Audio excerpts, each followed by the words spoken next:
सभी विद्यार्थियों को नमस्ते। दिल्ली पुलिस एग्जाम्स के लिए मैथ की कक्षा में आपका पुनः स्वागत है भाई। तो हमने 20 चैप्टर करने हैं भाई ये। तो इसमें हम 9 चैप्टर कर चुके हैं। 10वां चैप्टर चल रहा है आपका रेशियो एंड प्रोपोर्शन का, और इसकी हम 3 क्लास अटेंड कर चुके हैं भाई। 3 क्लास हमने कर ली है, ठीक है। अब हम चौथी क्लास आज करेंगे, ठीक है। तो 4th क्लास में मैंने क्या किया है भाई, इसमें एज और पार्टनरशिप के भी क्वेश्चन डाल दिए हैं। तो आज ये चैप्टर आपका खत्म हो जाएगा भाई, ठीक है। आज ये रेशियो प्रोपोर्शन की लास्ट क्लास है। बैच हमारा जो स्टार्ट हुआ था वो 11 अक्टूबर को हुआ था। 30 नवंबर तक इसको हम खत्म कर देंगे। रोज क्लास आपकी 9 बजे सुबह आ जाती है भाई, ठीक है। बेल आइकन को प्रेस कर लें ताकि क्लास का नोटिफिकेशन आपको मिल जाए, ठीक है, ताकि आप क्लास जो है टाइम पे अटेंड कर लो, ठीक है। अगर एक दिन भी क्लास मिस हो जाती है तो फिर भाई इस क्लास को और फिर नेक्स्ट डे की क्लास को कवर करने में फिर ज्यादा एफर्ट्स लगाने पड़ेंगे। तो इसलिए बेटर यही है कि भाई क्लास मिस मत करो आप। टाइम पहले ही कम बचा हुआ है आपका, ठीक है कि नहीं। तो जो समय बचा हुआ है उसको, ठीक है, पूरे की पूरी उस समय को यूज करने की कोशिश करो भाई, ठीक है कि नहीं। कोई भी समय बर्बाद मत करो, ठीक है। 50 क्वेश्चन हमने कर लिए थे पिछली क्लास में। आज हम 51वां क्वेश्चन करेंगे। तो मैंने आपको एक प्रॉपर्टी लिखवाई थी भाई पिछली क्लास में, कंट्राडिक्शन को रिमूव करने की प्रॉपर्टी बताई थी। 3 टाइप की कंट्राडिक्शन रिमूव करनी बताई थी आपको। तो उनको जरूर देख लेना भाई, उस क्लास को एक बार जरूर देख लेना और उस प्रॉपर्टी को रिवाइज कर लेना। तीनों टाइप की जो कंट्राडिक्शन है उनको अपना अच्छी तरीके से रिवाइज करो। उसी के बेस पे अगले भी क्वेश्चन है उनका यूज होने वाला है, और भी चैप्टर में इनका यूज होगा, ठीक है भाई। तो मैं 51 क्वेश्चन पे आ जाता हूं। क्या कह रहा है 51 क्वेश्चन? 2 नंबर हैं जिनकी रेशो है 15-19। इनमें से क्या सब्ट्रैक्ट करूं कि रेशो मेरी 3-4 बन जाए। रेशो मेरी क्या बन जाए? 3-4 बन जाए। तो मैं सबसे पहले रेशो से कराऊंगा इसको, उसके बाद हम ऑप्शन से भी कर सकते हैं इसको। तो ऑप्शन से बाद में देखेंगे। तो 2 नंबर हैं भाई, फर्स्ट और सेकंड। इनकी रेशो दे रखी है 15-19, ठीक है। ये इनिशियल रेशो है। स्टार्टिंग में इन नंबर की रेशियो 15-19 थी। फिर क्या किया? फिर कुछ माइनस कर दिया, इनमें से कुछ माइनस कर दिया, दोनों नंबर में से, दोनों की रेशियो में से कुछ माइनस कर दिया। तो फिर ये जो न्यू रेशियो बन जाती है माइनस करने के बाद, वो हमारे को दे रखी है भाई 3-4 बन जाती है। कितनी बन जाती है? 3-4 बन जाती है। अब ये बताना है कि क्या माइनस किया। तो सीधी सी बात है, जब मैं सेम चीज माइनस कर रहा हूं तो इसका मतलब डिफरेंस मेरा सेम है। एग्जांपल ले लेता हूं। जैसे मान लिया किसी के पास 100 रुपये हैं, दूसरे व्यक्ति के पास मान लिया 150 रुपये हैं, ठीक है। मैंने क्या किया, मैंने इससे 20 रुपये ले लिए, इसके पास 80 बच गए। मैंने क्या किया, इससे भी 20 रुपये ले लिए तो इसके पास 130 बच गए, ठीक है कि नहीं। तो आप क्या देख रहे हो भाई, जब इसमें से भी मैंने सेम माइनस किया और मैंने इसमें से 20 माइनस किया, तो भाई जो बच गया, जो पहले नंबर था उसके बीच में डिफरेंस तो सेम ही रहा ना। 20-20 का डिफरेंस तो सेम ही रहा। जब भाई सेम चीज घटाऊंगा तो डिफरेंस तो सेम होना ही है। तो यहां पर जब मैं सेम चीज माइनस कर रहा हूं तो डिफरेंस तो सेम होना है, लेकिन मुझे डिफरेंस सेम तो नहीं दिखाई दे रहा रेशो में। देखो 15 और 3 का अंतर कितना है? 12। 19 और 4 का अंतर कितना है? 15। तो ये डिफरेंस मुझे सेम नहीं दिखाई दिया। तो मैं इस डिफरेंस को सेम बनाऊंगा। कैसे बनाऊंगा? जो कंट्राडिक्शन रिमूव करने की प्रॉपर्टी थी वो देख लेना भाई जाके। तीन टाइप की कंट्राडिक्शन हमें रिमूव करनी सीखी थी। तो एक तो डिफरेंस वाली, एक सम वाली, और एक चीज जो कांस्टेंट है, फिक्स है, उसको रिमूव करने वाली। तो ये चीज आपने जरूर देख लेनी है भाई, इसको समझ लेना है। तो मेरा वर्टिकल डिफरेंस सेम है जबकि रेशो में नहीं है। रेशो में नहीं है तो मैं इसको सेम बनाऊंगा। कैसे बनाऊंगा? बनाना तो मुझे वर्टिकल डिफरेंस सेम है, लेकिन मैं ओरिजेंटल बनाऊंगा पहले। ओरिजेंटल बन गया तो वर्टिकल अपने आप बन जाएगा। तो ओरिजेंटल डिफरेंस यहां मेरा 1 का है, यहां मेरा 4 का है। तो मैं एक काम कर लेता हूं, इसको 4 से गुणा कर लेता हूं भाई। इसको 4 से गुणा कर लेता हूं। 4 तिया 12, 4 चौक 16, ठीक है कि नहीं। इसको गुणा करने की जरूरत नहीं है भाई। क्यों? क्योंकि यहां डिफरेंस 1 है। 1 से मल्टीप्लाई करोगे तो वही आना है। तो इसका डिफरेंस 4, इसका डिफरेंस 1। मैंने बताया था एक दूसरे से गुणा कर दो। तो इसका डिफरेंस 1 से गुणा करूंगा वही रहेगा, इसका डिफरेंस 4 से गुणा करूंगा 12 16, नई रेशो मानी जाएगी, पुरानी कैंसिल। अब आप ये देख रहे हो कि भाई ओरिजेंटल मेरा डिफरेंस सेम बन गया, 12 और 4 16, 15 और 4 19, डिफरेंस मेरा सेम बन गया। तो वर्टिकल भी सेम बन गया, चेक कर लो, 15 और 12 का अंतर 3, 19 16 का अंतर 3। तो उसने यही पूछा था कितना सब्ट्रैक्ट करूं, भाई 3 सब्ट्रैक्ट करेंगे, देखो 3 3 का अंतर बन गया है, तो 3 आंसर आ गया, मेरा पहला आंसर आ चुका है भाई। कुछ भी तो नहीं करना, 10 से सेकंड का काम है भाई, इसके अंतर की इससे गुणा, इसके अंतर की इससे गुणा, तो जब गुणा करोगे तो 3 का अंतर आ गया, 3 आंसर आ गया। गुणा करने में कितनी देर लगाओगे भाई, इसका अंतर 4 है, इसका अंतर 1 है, तो 4 से गुणा करोगे, अंतर सेम आ गया 3 3 का। क्लियर? तो भाई इजी क्वेश्चन था, बस कंट्राडिक्शन रिमूव करनी आनी चाहिए। कौन सी? डिफरेंस वाली कंट्राडिक्शन। कैसे करी थी उसको पिछली क्लास में मैंने बताया था, देख लेना। अब ऑप्शन से कर लेते हैं भाई, दूसरा तरीका, कोई जरूरी नहीं है कि आप ऐसे करो, ऑप्शन से भी कर सकते हो। तो क्या करूंगा मैं, ऑप्शन उठा उठा के देख लूंगा। अब पहला तो मैं निकाल ही चुका हूं, तो मुझे पता चल गया यही आंसर है, तो मैं एक बार दूसरा देखता हूं उठा के, तो मैं दूसरा उठा के दिखाता हूं आपको, ठीक है कि नहीं? कोई जरूरी थोड़ी ना पहला ही मिलेगा। तो पहला तो हमारा आ गया है, तो अब तो पता चल गया मुझे यही आंसर है, तो इसलिए मैं एक बार दूसरा ऑप्शन उठा के दिखा रहा हूं।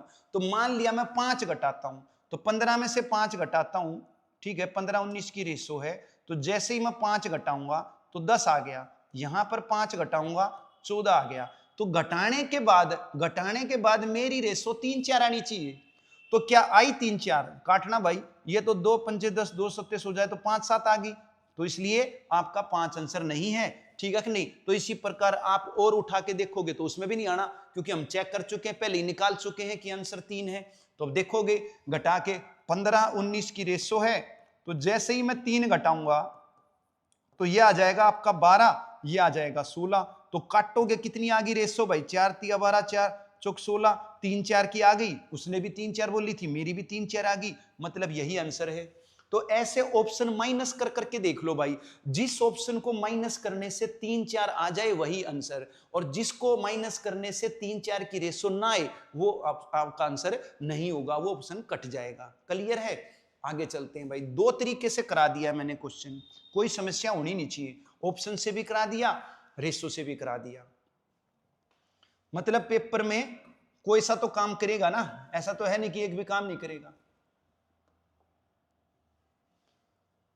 तो 52 क्वेश्चन पे आ जाते हैं। 2 नंबर हैं भाई, 2 नंबर हैं जिनकी रेशो 5 9 है, 2 नंबर हैं जिनकी रेशो 5 9 है। ये आपकी इनिशियल रेशो थी भाई, इनिशियल जो नंबर थे उनकी रेशो 5 9 थी। फिर क्या किया उसने, हर एक नंबर में 16 ऐड कर दिया, इसमें भी 16 ऐड कर दिया, इसमें भी 16 ऐड कर दिया, ठीक है कि नहीं? तो रेशो मेरी हो जाती है 3 5। अब ये नई रेशो मेरी 3 5 हो जाती है, ठीक है? तो नंबर बताओ, कौन से नंबर बताओ? कुछ नहीं बोला, तो कुछ नहीं बोले तो इनिशियल बताओ, ठीक है कि नहीं? हिंदी में दी गई संख्या है, तो जो संख्या दे रखी थी पहले वो वाली बतानी है, ठीक है कि नहीं? इसको भी ऑप्शन से कर सकते हैं, मैं पहले बगैर ऑप्शन करवा देता हूं, फिर ऑप्शन से करवा दूंगा, ठीक है कि नहीं? ताकि ऑप्शन के बगैर क्यों करवा रहा हूं, ताकि अगर बाय चांस एग्जाम में ऑप्शन फेल करने का केस बना दे एग्जामिनर, तो उस टाइम हमारा निकल जाए, ठीक है भाई? तो देखोगे आप भाई, इसमें भी 16 जोड़ा, इसमें भी 16 जोड़ा, तो वर्टिकल डिफरेंस मेरा 16 है। तो रेशो में चेक करूं भाई, रेशो में यहां देखा मैंने 2 है, यहां 4 है, तो रेशो में तो मेरा डिफरेंस सेम नहीं है, तो ये कंट्राडिक्शन हो गई। तो इस कंट्राडिक्शन को दूर करूंगा, ठीक है कि नहीं? कैसे करूंगा? ओरिजेंटली देखूंगा, यहां डिफरेंस 2 है, यहां 4 है, तो इसको 2 से गुणा कर देता हूं भाई, 2 3 6, 2 पंजे 10, कट गया भाई। तो यहां अंतर 4 बन गया, यहां भी 4 बन गया। आप एक दूसरे से करना चाहोगे तो भी बन जाएगा, लेकिन मैंने एक दूसरे से किया ही नहीं, यहां डिफरेंस 4 है, यहां 2 है, तो 2 4 कैसे बढ़ेगा? 2 से गुणा करूंगा, तो इसको गुणा करने से काम चल गया मेरा, ठीक है कि नहीं? तो ओरिजेंटल मेरा डिफरेंस 4, यहां भी 4 सेम बन गया। तो जैसे ही ओरिजेंटल सेम बनेगा, वर्टिकल भी सेम बनेगा। तो देखो 5 और 1 6, 9 और 1 10, तो मेरा वर्टिकल डिफरेंस 1 बन गया, जबकि रियल में कितना है? रियल में 16 है, ठीक है कि नहीं? तो अभी डिफरेंस सेम बन गया, मगर 1 का बना है और बनाना 16 है। तो 1 को मैं किससे गुणा करूं? 1 को किससे गुणा करूं कि 16 बन जाए? तो 1 को 16 से ही तो गुणा करूंगा, तभी तो 16 बनेगा।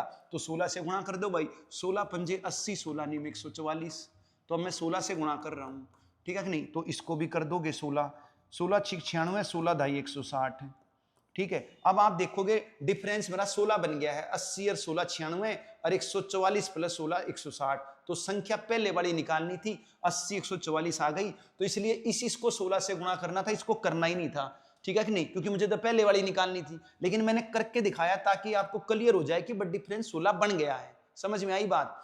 तो क्या किया, दोबारा देख लो भाई, डिफरेंस मेरा 16 का था, तो मेरे को डिफरेंस 16 बनाना है। तो जैसे ही मैंने डिफरेंस देखा तो 16 तो दूर की बात, सेम ही नहीं है, यहां 2 का अंतर, यहां 4 का अंतर। तो पहले मैंने सेम बना लिया, उसके बाद 16 बना लिया। सेम कितना बना, 5 और 6 के बीच 1 का अंतर बन गया, ठीक है कि नहीं। अब एक मैंने 16 बना लिया, सोचना है एक को किससे गुणा करूं 16 बने, तो एक को 16 से गुणा करूंगा तभी 16 बनेगा। तो मैंने 16 से गुणा कर दिया, 16 से गुणा करते ही डिफरेंस 16 बन गया, तो संख्या आ गई, ठीक है भाई। दूसरा तरीका देख लो ऑप्शन से, ऑप्शन से और भी आसान है। तो ऑप्शन में क्या देखना है भाई, आप देखोगे उसने बोला दो संख्याएं 5-9 के अनुपात में हैं, तो कई बच्चे क्या करेंगे, ये देखेंगे कि किस ऑप्शन में 5-9 की रेशो है। भाई एग्जामिनर अब सयाना हो चुका है, तो वो इतना आसान नहीं देता कि भाई एक ही ऑप्शन में 5-9 देगा, तो लगभग सभी ऑप्शन में 5-9 देगा।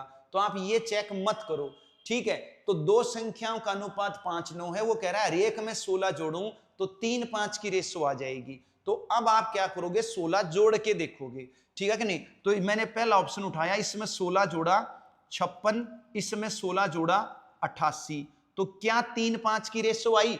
3-5 की रेशो तभी तो आएगी जब पहली 3 से भाग हो और दूसरी 5 से हो हो नहीं रही, कट गया। समझ में आई बात। इसमें 16 जोड़ूंगा तो 76, क्या 76 आपकी 3 से भाग हो रही है, नहीं हो रही है, कट गया, अगली चेक करने की जरूरत ही नहीं। जब इसमें 16 जोड़ूंगा तो 116, ठीक है कि नहीं, जब इसमें 16 जोड़ूंगा 116, 3 से भाग हो रही है, नहीं हो रही है, कट गया, एक ही बच गया आपका। और जोड़ के देख लो, जैसे मैं इसमें 16 जोड़ूंगा तो ये 96 हो जाएगा और ये आपकी 150 हो जाएगी। तो भाई आगे रेशो कितनी, 160 हो गई, सॉरी 16 जोड़ूंगा 96 और 160, तो भाई रेशो आ गई मेरी 3-5 की, 32 तिया 96, 32 पंजे 160। बात समझ में आई, ठीक है कि नहीं।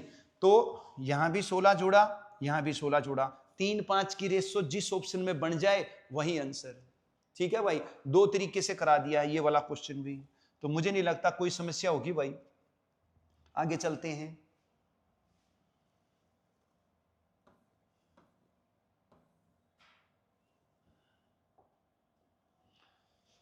इनकम की रेशो दे रखी है भाई, दो व्यक्ति हैं ए और बी, इनकी इनकम की रेशो दे रखी है, आय का अनुपात दे रखा है 9:4, और फिर बचत दे रखी है इनकी दोनों की 2-2 हजार, इसकी भी 2,000, इसकी भी 2,000, और फिर खर्च का अनुपात दे रखा है, एक्सपेंडिचर की रेशो दे रखी है 7:3। तो इसके भी दो तरीके हैं, ये भी ऑप्शन से कर सकते हो और भाई क्या कहते हैं बगैर ऑप्शन भी कर सकते हो। तो पहले मैं क्या करता हूं भाई, पहले मैं बगैर ऑप्शन करा देता हूं, फिर ऑप्शन से करा दूंगा, ठीक है। तो देखोगे भाई क्या करना है भाई, बचत क्या है, सोचना पड़ेगा बचत क्या है। जो बचत है वो इनकम और एक्सपेंडिचर का डिफरेंस है, ठीक है कि नहीं। तो ये इनकम है, ये एक्सपेंडिचर है, तो इनकम एक्सपेंडिचर का डिफरेंस है। समझ में आई बात, क्या सेविंग, और ये 2,000 है। तो ए की इनकम और एक्सपेंडिचर का डिफरेंस भी 2,000 और बी की इनकम और एक्सपेंडिचर का डिफरेंस भी 2,000, तो ये डिफरेंस सेम है, ठीक है कि नहीं। तो मैं रेशो में देखूंगा, रेशो में देखा तो यहां अंतर 2 का, यहां 1 का, तो रेशो में तो सेम नहीं है। समझ में आई बात। तो रेशो में भी सेम कर लेंगे, कंट्राडिक्शन है। तो मैं क्या करूंगा, इसका अंतर देखा मैंने 4, इसका अंतर देखा 5, ठीक है कि नहीं। तो अब एक दूसरे से गुणा कर देता हूं, ठीक है कि नहीं। तो इसको तो गुणा कर देता हूं भाई 4 से, और इसको गुणा कर देता हूं 5 से। तो इसको 4 से गुणा करूंगा, 4 नीम 36, 4 चौक 16, इसको 5 से गुणा करूंगा, 5 सत्ते 35, अरे भाई 5 दिया 15। आप देखोगे डिफरेंस सेम हो गया, 36 और 35 के बीच में 1 का अंतर हो गया, और 16 और 15 के बीच में भी 1 का अंतर हो गया। लेकिन ये अंतर सेम तो हो गया, समझ में आई बात, मगर मुझे 2,000 बनाना है। तो एक रेशो का अंतर हो चुका है भाई। तो एक को मैं किससे गुणा करूं कि 2000 बन जाए? तो क्लियर है 2000 से ही तो करूंगा, तो 2000 से कर देता हूं भाई। तो जैसे ही मैं 2000 से करूंगा, तो अब मैं 2000 से इसको करूंगा, इसको नहीं करूंगा। करके देख सकते हो, लेकिन मुझे एक्सपेंडिचर तो निकालना ही नहीं, मुझे तो इनकम निकालनी है, तो मैं इसी से कर दूंगा। तो 36 दूनी 72,000 और भाई 16 दूनी 32,000, तो 72,000 और 32,000 आ गया। इसको भी आप 2 से कर लोगे, ठीक है, तो कोई फायदा होगा नहीं करने का, लेकिन मैं एक बार दिखा देता हूं आपको करके। तो 35 दूनी 70,000, ठीक है, और 15 दूनी 30,000। तो आपके मन की तसल्ली होगी भाई, क्या तसल्ली हो गई कि भाई पहले 72,000 था, अब 70 हो गया, तो 2 का अंतर हो गया।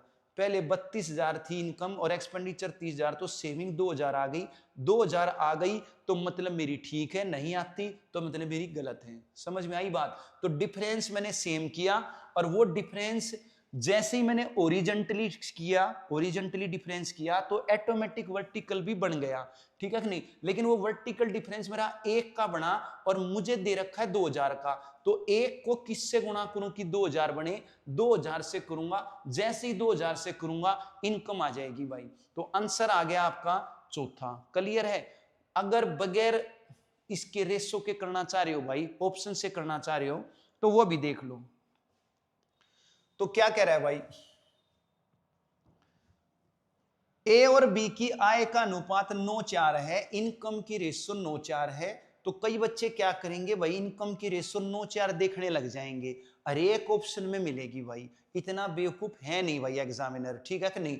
तो वो क्या करेगा, हर एक ऑप्शन में देगा। तो आपने इनकम की रेशो चेक नहीं करनी, आपने क्या करना है, इनकम में से सेविंग घटाकर एक्सपेंडिचर की रेशो चेक करनी है। तो एक्सपेंडिचर की रेशो दे रखी है 7:3, मतलब ए की एक्सपेंडिचर की रेशो 7 है और बी के एक्सपेंडिचर की रेशो 3 है। मतलब ए का एक्सपेंडिचर 7 से भाग होगा तभी तो 7 रेशो आएगी, और बी का एक्सपेंडिचर 3 से भाग होगा तभी तो 3 रेशो आएगी। तो मैं एक चेक कर लेता हूं, ठीक है कि नहीं? चाहे ए को चेक कर लो, चाहे बी को चेक कर लो। मान लिया मैं ए को ही चेक कर लेता हूं, ठीक है कि नहीं? तो ए की बचत है 2,000, तो मैं ए की इनकम में से बचत घटाता हूं। जैसे ही मैंने 90,000 में से 2,000 घटाई तो 88,000 आ गई। क्या 88,000 7 से भाग हो रही है? नहीं हो रही है। तो जब मैंने 27 में से 2 घटाई 25 से, तो क्या 25,000 7 से हो रही है? नहीं हो रही है भाई। तो जब मैंने यहां घटाई 70,000, 2,000 घटाई 70,000 7 से हो गई, लेकिन अगले ऑप्शन में भी हो गई, अगले में भी हो गई, 2 ऑप्शन में हो गई, ठीक है कि नहीं? तो ए की इनकम एक बात पक्की हो गई है तो 72,000, ठीक है कि नहीं? लेकिन दोनों ऑप्शन में है 72, तो अब बी की भी चेक करनी पड़ेगी। तो बी की जब मैं बचत घटाऊंगा 2,000, तो 16 में से 2 घटाए 14, तो ये 3 से हुई, क्योंकि बी का खर्च 3 से होना चाहिए। तो जब मैं आय में से बचत घटा रहा हूं तो एक खर्ची तो आ रहा है, तो 14,000 खर्च आ गया ना, लेकिन ये 3 से भाग नहीं हुआ, तो ये भी कट गया। और जैसे ही मैं 2,000 घटाऊंगा यहां पर, तो ये 30,000 आ गया खर्च, और ये 3 से हो रहा है, तो मतलब 7:3 की रेशो बन जाएगी। तो ये चौथा आंसर आ गया भाई। 3 कट गए तो चौथा अपने आप बच गया। बात समझ में आ गई होगी? तो दोनों तरीके से कर लिया भाई, ये वाला क्वेश्चन भी हमने। आगे चलते हैं।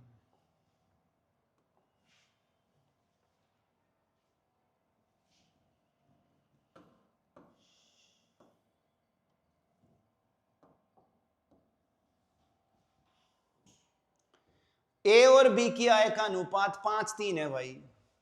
ए और बी की आय का अनुपात 5:3 है और खर्च का अनुपात 9:5 है, और बचत दे रखी है भाई, बचत दे रखी है, ए की बचत दे रखी है 2600 और बी की बचत दे रखी है 1800। क्लियर भाई?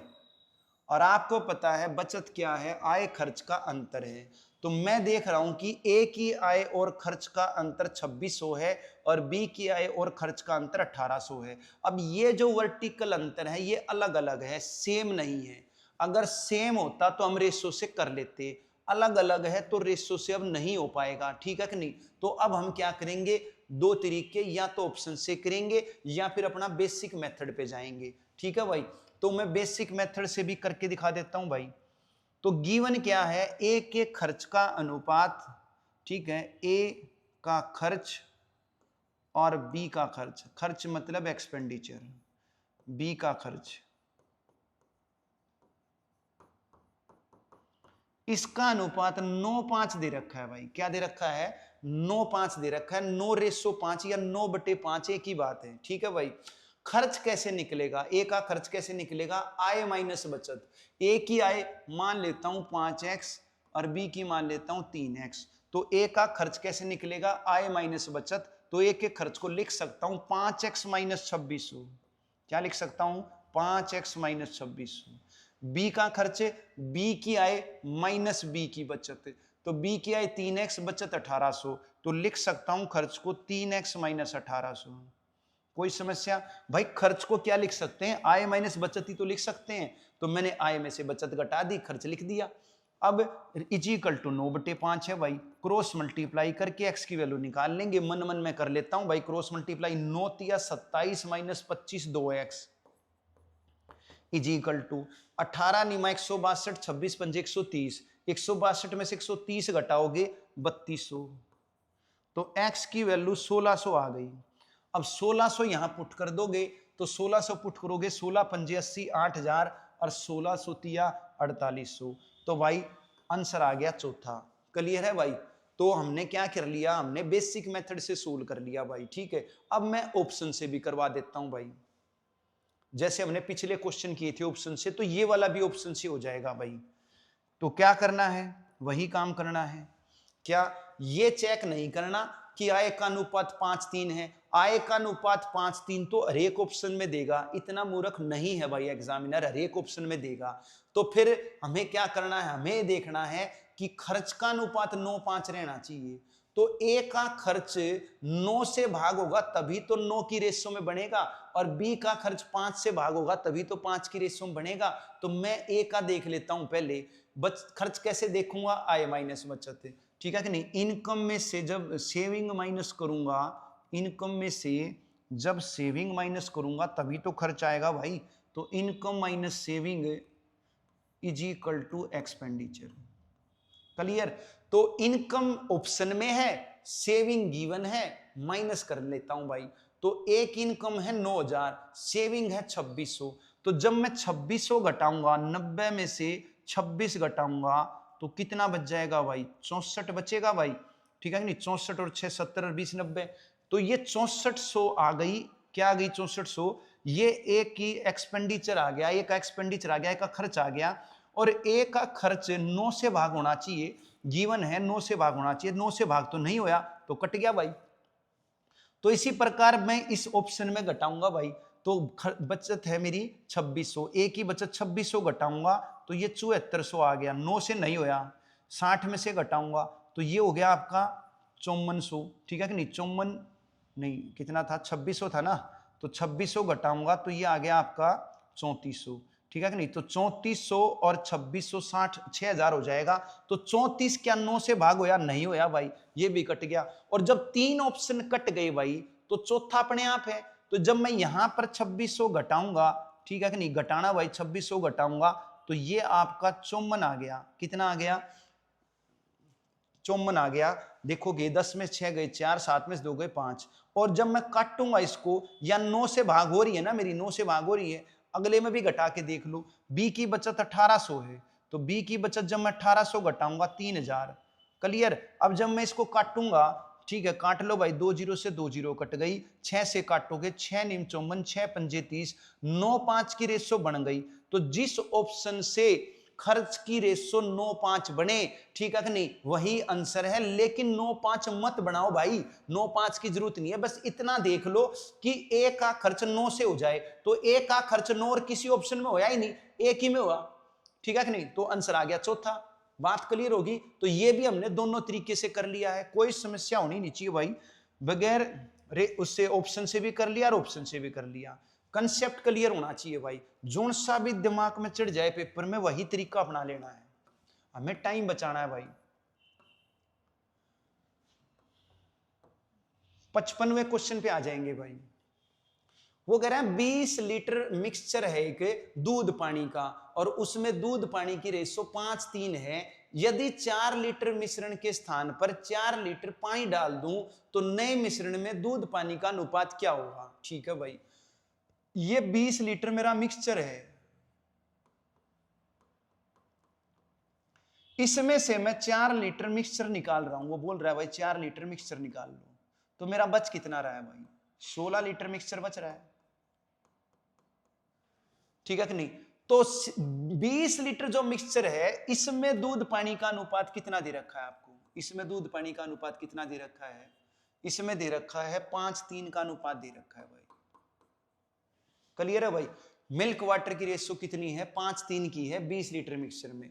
तो ये बात तो कॉमन है ना भाई, ये बात तो कॉमन है, ये तो अंडरस्टूड है कि जब मिक्सचर में से मिक्सचर निकालूंगा तो जो मिक्सचर निकलेगा उसमें भी 5:3 की रेशो रहेगी, और जो बच जाएगा उसमें भी 5:3 की रहेगी। इसमें तो कोई समस्या ही नहीं है, ये तो भाई कोई भी समझ सकता है।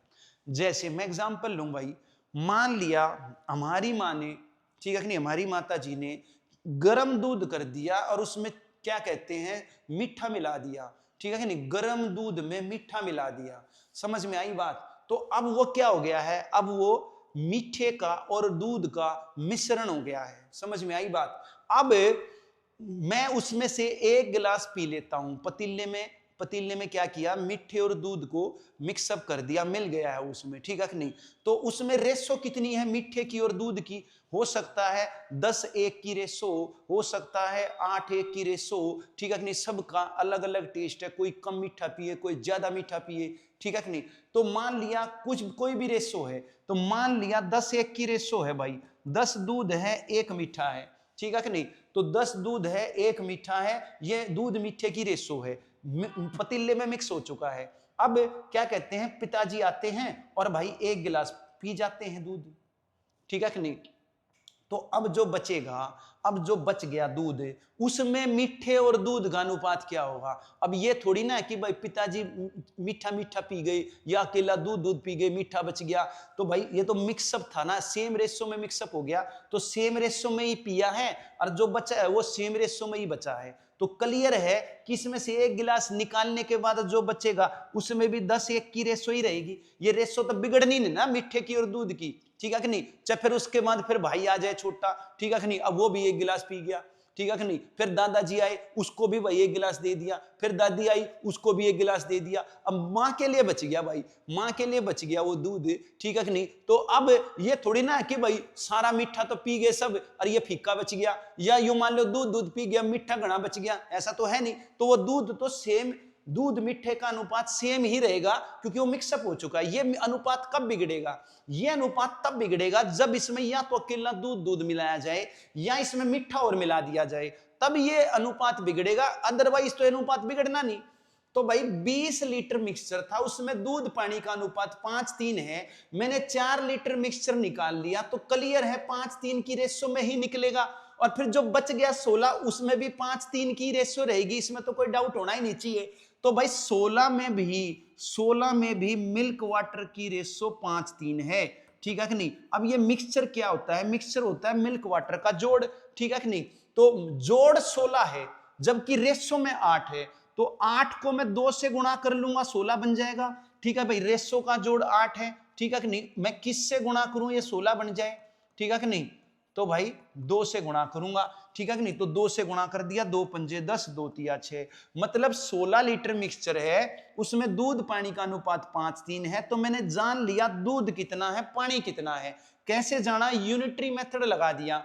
ठीक है कि नहीं, ओरल मेथड लगा दिया, सॉरी क्या लगा दिया, ओरल मेथड लगा दिया। मन में ये जान लिया कि भाई ये 16 कैसे बनेगा जोड़। ठीक है कि नहीं। तो 2 से गुणा करूंगा तभी 16 जोड़ बनेगा। तो भाई मिल्क आ गया 10, वाटर आ गया 6, जोड़ के देख लो 10 और 6 16। ठीक है। अब क्या कह रहा है, वो कह रहा है 4 लीटर मिश्रण के स्थान पर 4 लीटर पानी डाल दिया। अब अगर मैंने बताया था अब कुछ ऐड करोगे तभी रेशो चेंज होगी, तो उसने 4 लीटर पानी डाल दिया भाई। अब तो अब 4 लीटर पानी डाल दिया, तो दूध तो डाला नहीं, दूध तो वही 10 ही है यूं का यूं। ठीक है कि नहीं। अब पानी कितना हो गया, 6 और 4 10 हो गया, तो दूध भी 10 हो गया, पानी भी 10 हो गया, तो रेशो कितनी बन गई, रेशो 1:1 बन गई। यही पूछा था भाई, सेकंड आंसर आ गया भाई। तो मेरे ख्याल से कोई भी दिक्कत होगी नहीं भाई, समझ में आ गया होगा, ठीक है। कुछ भी नहीं करना था, सिर्फ हमने ओरल मेथड लगाया है, जोड़ 16 बना लिया। बस इतनी बात याद रखनी है कि भाई जो मिक्सचर निकलेगा, जो बचेगा, उसमें रेशो भी वही रहेगी। ये रेशो चेंज तभी होगी जब इसमें कोई नई चीज ऐड होगी, ठीक है कि नहीं, अदरवाइज चेंज नहीं होगी। तो अब पानी ऐड हो गया तो अब रेशो चेंज हो गई, 1-1 बन गई, ठीक है। तो आंसर अपना सेकंड आ चुका है। तो अगले क्वेश्चन पे आ जाते हैं भाई।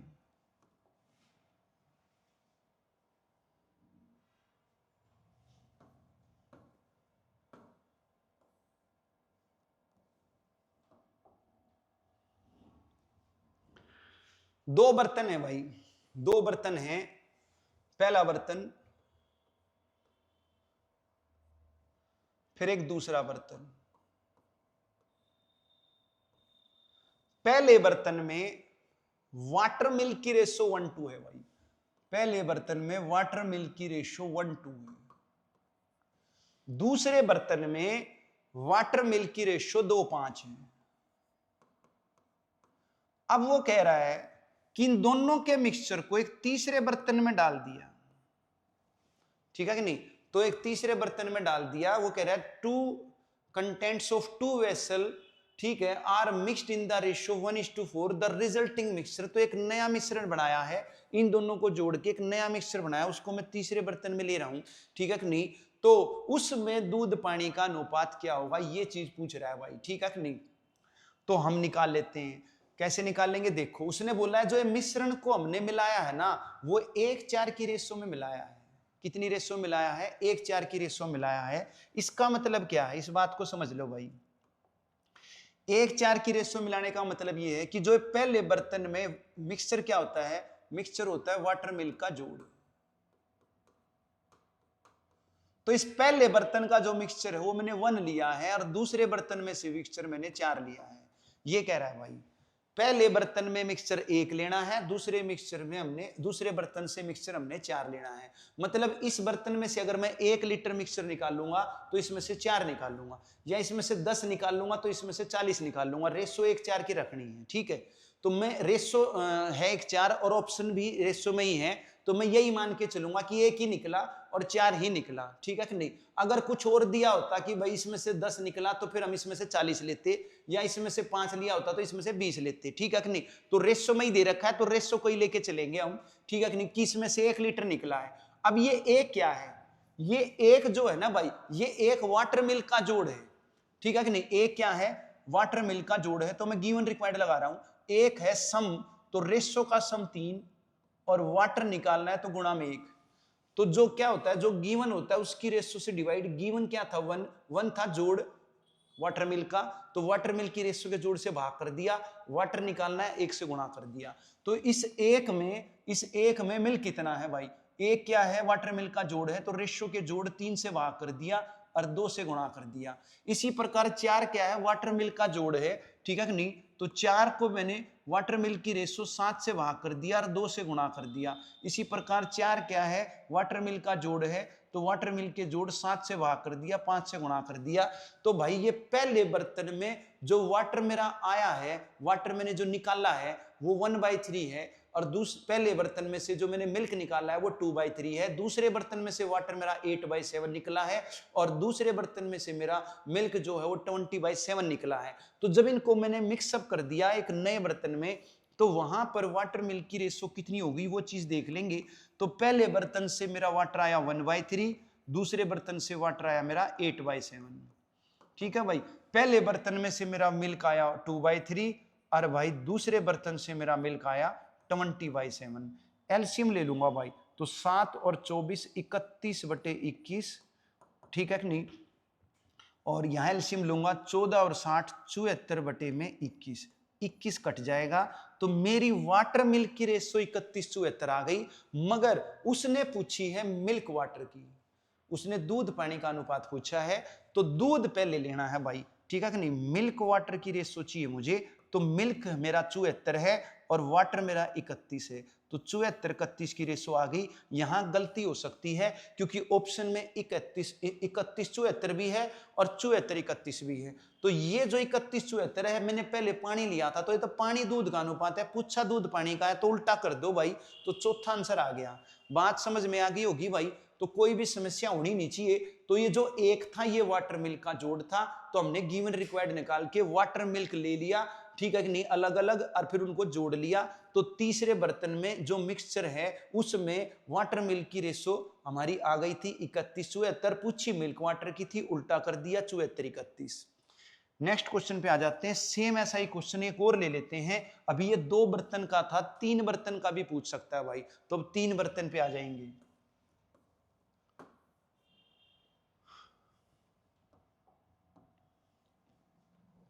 अब 3 बर्तन है भाई, ठीक है, तो ये भाई मिक्सचर है मिल्क वाटर का, तो भाई अगले में भी मिल्क वाटर की रेशो दे रखी है, तो ये पहला बर्तन है, ठीक है, ये मिक्सचर है मिल्क वाटर का। तो पहला बर्तन जिसमें मिल्क वाटर की रेशो दे रखी है 4:1, फिर दूसरा बर्तन इसमें दे रखी है 3:1, फिर तीसरा बर्तन, तीसरे बर्तन में दे रखी है रेशो आपकी 5:2, ठीक है भाई।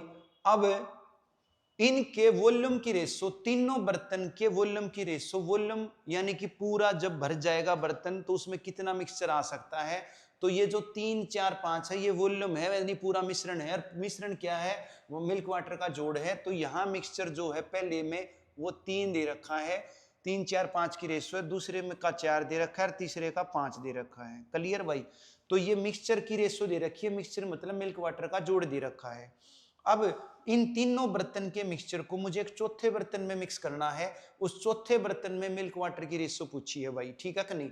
तो मैं क्या करूंगा, मैं ये जान लूंगा कि ये 3 तो मिक्सचर है, इसमें मिल्क कितना है, तो 3 है जोड़, तो रेशो के जोड़ 5 से भाग करूंगा, गुणा 4 करूंगा, मिल्क आ जाएगा।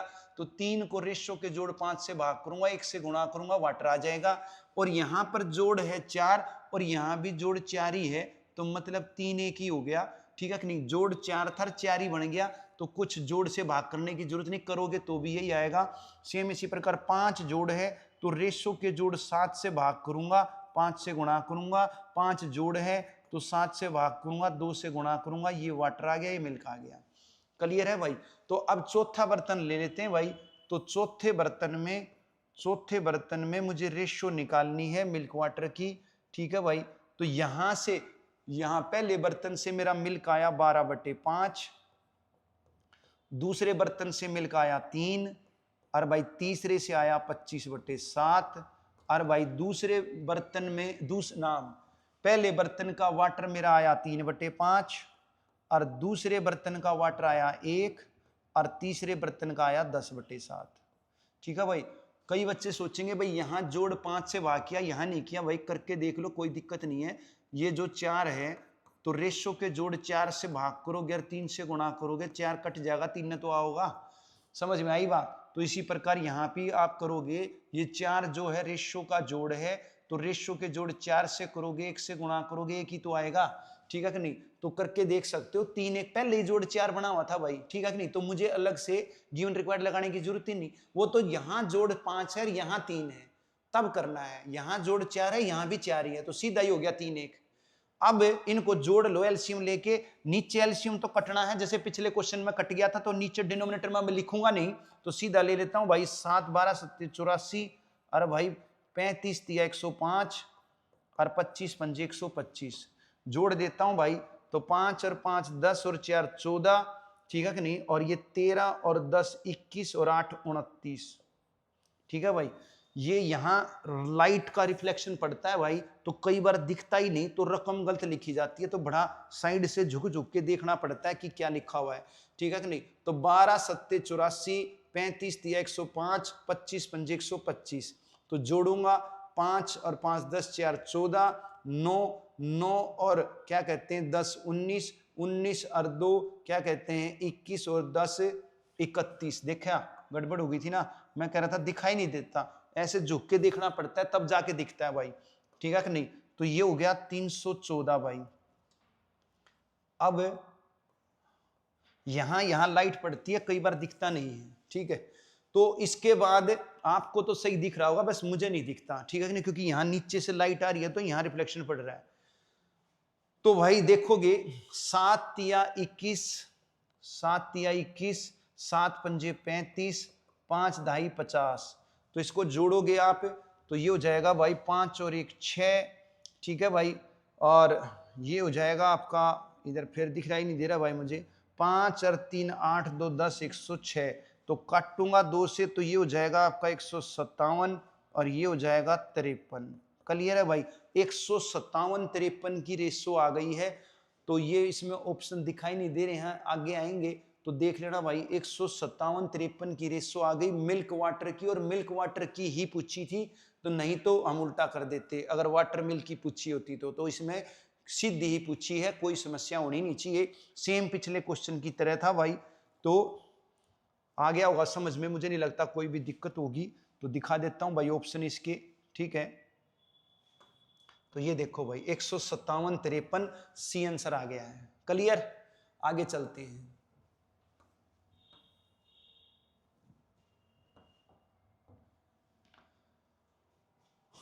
Difference between the present ages of Anil and Ashok is 6 years.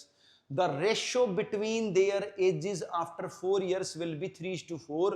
What can be the present age of Ashok? ठीक है भाई, एज वाले क्वेश्चन है, आयु संबंधी प्रश्न है, कुछ अलग इसमें कोई फार्मूले कंसेप्ट की जरूरत नहीं है भाई, सिंपल है। देख लो कि क्या कह रहा है, बस एक चीज समझनी है भाई आपने कि आज आपकी आयु 3 प्रकार की आयु मिलेंगी आपको, एक वर्तमान की आयु मिलेगी, एक भूतकाल की आयु मिलेगी, एक भविष्य काल की आयु मिलेगी, ठीक है कि नहीं भाई। तो एक प्रेजेंट एज होगी, मान लिया प्रेजेंट में आप x साल के हो, प्रेजेंट में आप x वर्ष के हो, और मैं कहूं 2 साल पहले, भाई 2 साल पहले कितने के थे, ठीक है कि नहीं, 2 years ago, 2 years before, तो ये पास्ट की एज हो गई, तो पीछे जाने के लिए माइनस कर दोगे, x-2 के थे, ठीक है कि नहीं। मैं कहूं 3 साल बाद कितने के थे, तो 3 साल बाद भविष्य में चले गए, फ्यूचर में चले गए, ठीक है कि नहीं। तो आफ्टर 3 years कितनी होगी भाई, 3 जोड़ दोगे x+3। क्लियर, बस यही कंसेप्ट क्लियर होना चाहिए आपका कि भाई पीछे जाना है, पास्ट में जाना है तो माइनस होगी, और भाई फ्यूचर में जाना है, आगे जाना है तो प्लस होगी। बस इतनी बात समझ में आनी चाहिए, फिर एज में कुछ नहीं है भाई, एज वाले क्वेश्चन आपके अटकेंगे नहीं। तो क्वेश्चन पे आ जाता हूं भाई, क्या कह रहा है, difference between the present age of Anil and Ashok. भाई ये अनिल है, ये आपका अशोक है, इनकी आयु में अंतर 6 साल का है, ठीक है कि नहीं, आयु में अंतर 6 साल का है। तो ये जो अंतर 6 साल का दे रखा है, ये भाई वर्तमान का दे रखा है, क्या दे रखा है, वर्तमान का अंतर दे रखा है। और जो रेशो दे रखी है वो 4 साल बाद दे रखी है भाई, क्या दे रखी है, 4 वर्ष बाद दे रखी है। तो 4 वर्ष बाद अनिल और अशोक की जो एज है उसकी रेशो दे रखी है 3:4, ठीक है। अब आप ये कहोगे कि जी रेशो तो है 4 साल बाद की, अंतर है वर्तमान का, ठीक है कि नहीं। तो फिर ये कैसे होगा, ठीक है भाई, सिंपल सी बात है कि आज आपका भाई आपसे 6 साल बड़ा है, तो सारी उम्र तो 6 साल बड़ा रहेगा। आज मेरा भाई मेरे से 3 साल बड़ा है, तो 10 साल के बाद भी 3 ही बड़ा रहेगा। तो क्लियर है, वर्तमान का अंतर 6 वर्ष है, तो भाई 4 साल के बाद भी अंतर तो 6 ही का रहेगा ना, बदलेगा थोड़ी ना। तो यहां अंतर आप 6 बना लो भाई, ठीक है कि नहीं। यहां अंतर 1 का है तो 6 से गुणा करूंगा, 6 का अंतर बन जाएगा 6 तिया 18, 6 चौक 24, ठीक है कि नहीं। तो भाई अनिल की आयु 18 है, अशोक की 24 है, और ये जो अशोक की 24 है ये 4 साल बाद आई है। पूछी कौन सी है, वर्तमान पूछी है, तो वर्तमान के लिए मैं क्या करूंगा भाई, घटा दूंगा। वर्तमान में 4 साल बाद आई है ना, तो मुझे तो वर्तमान निकालनी है, तो 24 में से 4 घटाऊंगा 20, तो अशोक की वर्तमान आयु 20 आ गई। बात समझ में आ गई भाई। तो डिफरेंस का कंसेप्ट क्लियर होना चाहिए आपका, वैसे एज में डिफरेंस का कंसेप्ट क्लियर होना चाहिए। आज आपकी और आयु में ठीक है कि नहीं। आज आपकी आयु में और आपके पड़ोसियों की आयु में जो अंतर है सारी उम्र वही रहेगा, बदलेगा थोड़ी ना, ठीक है कि नहीं। तो समझ में आ गया होगा मेरे ख्याल से, कोई भी समस्या होनी नहीं चाहिए। आगे चलते हैं।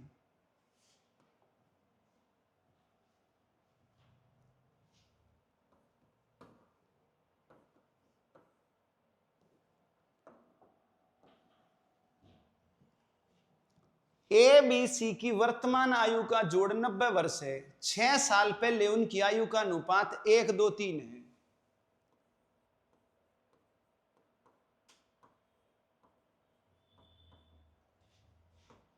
भाई 6 साल पहले ए बी सी की आयु का अनुपात 1, 2, 3 है, ठीक है। वर्तमान आयु का जोड़ 90 है। ए बी सी की वर्तमान आयु का जोड़ 90 है। किसका? वर्तमान का, ठीक है। वर्तमान का जोड़ 90 है, मगर वर्तमान की रेशो तो नहीं है ना, रेशो तो 6 साल पहले की है। तो 6 साल पहले का जोड़ निकाल लूंगा भाई।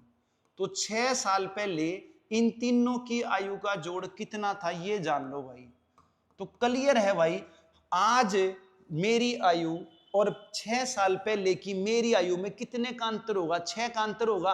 तो आज मान लिया मैं 48 का हूं, तो 6 साल पहले कितने का था? 42 का था। 6 घटा दूंगा, तो आज इन तीनों का जोड़ 90 है। तो 6 साल पहले तीनों की आयु 6 घट जाएगी। तो क्लियर है, 90 में से 6 तिया 18, तीनों की 18 घटाऊंगा, 72 जोड़ था। तो आज 90 है, तो 6 साल पहले इन तीनों का जोड़ कितना था? 72 था। तीनों घट गए ना, 6, तीनों घटेंगे तो 6 तिया 18 घटाओगे तो 6 साल पहले की रेशो और 6 साल पहले का जोड़ आ गया। और भाई अब गिवन रिक्वायर्ड लगा दो भाई। तो 72 है जोड़ और रेशो का जोड़ है 6, और भाई निकालनी सी की है गुणा 3। क्लियर भाई? तो ये आ गई 36 आयु। तो सी की आयु 36 आ गई, मगर ये तो 6 साल पहले आई, पूछी तो आज की है, प्रेजेंट, ठीक है। तो प्रेजेंट पूछी है तो क्या करूंगा भाई, ठीक है कि नहीं। 6 साल पहले की मैं 6 जोड़ दूंगा तो 42 आ गई। बात समझ में आ गई होगी भाई। तो सी आंसर आ गया है, कोई भी समस्या होनी नहीं चाहिए। आगे चलते हैं।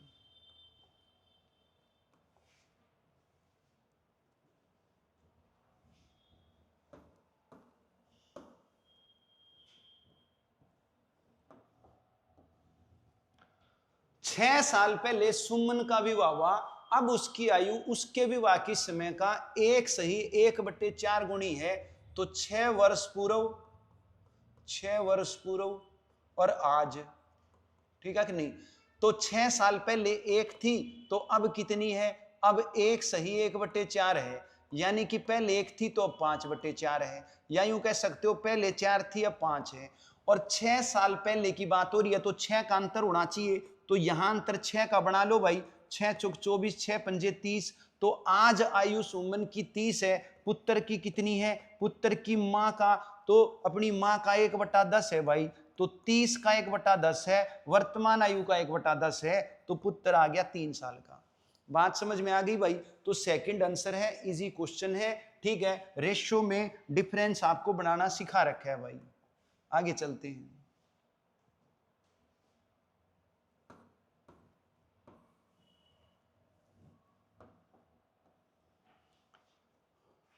एक्स और वाई की वर्तमान आयु का, वर्तमान आयु एक्स और वाई की वो आपकी 36 और 16 है भाई। कितनी है? 36 और 16 है। ये वर्तमान आयु है, प्रेजेंट एज है भाई। कुछ साल के बाद, कुछ साल के बाद, ठीक है, कुछ वर्ष बाद, कुछ वर्ष बाद इनकी आयु का अनुपात, इनकी आयु का अनुपात 2:1 हो जाएगा। एक्स की आयु वाई से दुगनी हो जाएगी भाई। एक्स की आयु वाई से दुगनी हो जाएगी, ठीक है कि नहीं। यानी वाई की 1 है तो इसकी 2 हो जाएगी। मैं नहीं कह रहा, क्वेश्चन कह रहा है भाई। उसने पूछा है कितने वर्ष के बाद एक्स की आयु वाई से दुगनी हो जाएगी। तो वाई की 1 है तो एक्स की 2 हो जाएगी। 2:1 की रेशो हो जाएगी। आपको पता है भाई, आज आपकी और आपकी माता के बीच में जितना अंतर है, आज आपकी माता आपसे 25 वर्ष बड़ी है, तो 10 साल के बाद भी तो 25 ही वर्ष बड़ी रहेगी। तो हमेशा डिफरेंस क्या रहता है? सेम ही रहेगा, ठीक है कि नहीं भाई। आप बढ़ोगे तो आपकी माँ भी बढ़ेगी। ठीक है कि नहीं। कोई भाई पप्पू थोड़ी ना है कि उसकी आयु बढ़े को ना, पप्पू की तो आयु बढ़ती है को ना, पहले अभी युवा था अब भी युवा है, ठीक है कि नहीं। तो भाई औरों की तो बढ़ेगी, ठीक है कि नहीं, आपकी बढ़ेगी तो आपकी माँ की भी बढ़ेगी, आपकी बढ़ेगी तो भाई आपके भाई की भी बढ़ेगी, आपकी बढ़ेगी तो पड़ोसी की भी बढ़ेगी, ठीक है कि नहीं। और x की बढ़ेगी तो y की भी बढ़ेगी, तो x y का अंतर यहां 20 है तो यहां भी 20 होना चाहिए, तो 20 बना लेता हूं भाई, 20 से गुणा कर दूंगा, 20 दूनी 40, 20 एकम 20। तो देखो भाई यहां अंतर 20 का, यहां भी 20 का, तो इसकी बढ़ रही है कितनी, इसकी बढ़ रही है 4, तो इसकी भी 4 बढ़ रही है। तो 4 साल के बाद, कितने साल के बाद, 4 साल के बाद दुगुनी हो जाएगी। आसान क्वेश्चन था, कोई भी दिक्कत होनी नहीं चाहिए भाई। आंसर आ गया 4th।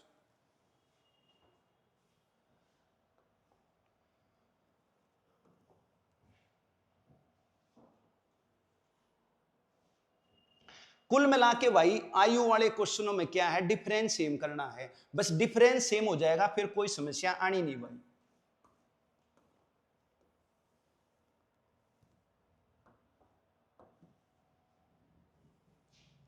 62 क्या कह रहा है, पिता और पुत्र की वर्तमान आयु का अनुपात 6:1 है भाई। फादर और सन की वर्तमान आयु का अनुपात 6:1 है, ठीक है भाई। प्रेजेंट एज 6:1 है। 5 साल बाद अनुपात 7:2 हो जाएगा, ठीक है भाई। 5 वर्ष बाद कितना हो जाएगा, 7:2 हो जाएगा।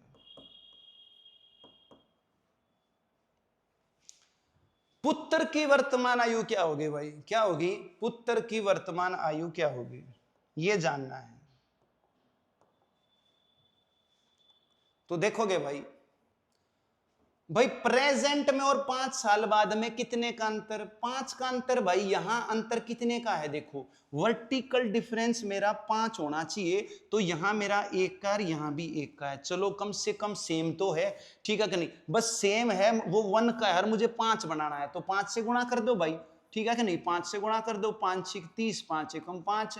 इसको भी 5 से करने की जरूरत नहीं है क्योंकि प्रेजेंट एज सन की पूछी थी आगे, लेकिन करके दिखा देता हूं भाई। तो इसको भी 5 से करूंगा, 5 सत्ते 35, 5 दूनी 10। तो देखा भाई, तो जो मैंने पिछली क्लास में डिफरेंस सेम करने की प्रॉपर्टी बताई थी, सम सेम करने की प्रॉपर्टी बताई थी, उसको देख लेना भाई, उसी के बेस पे क्वेश्चन आपके चल रहे हैं। तो मुझे नहीं लगता कोई भी अब कंसेप्ट में समस्या होगी, आपको कंसेप्ट क्लियर हो गया होगा, ठीक है भाई। तो प्रेजेंट एज सन की 5 आ गई है।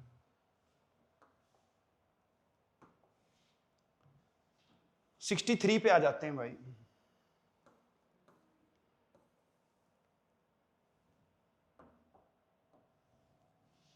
छह साल पहले सुशील की आयु सनील की आयु की तिगुनी थी, ठीक है भाई, ये सुशील है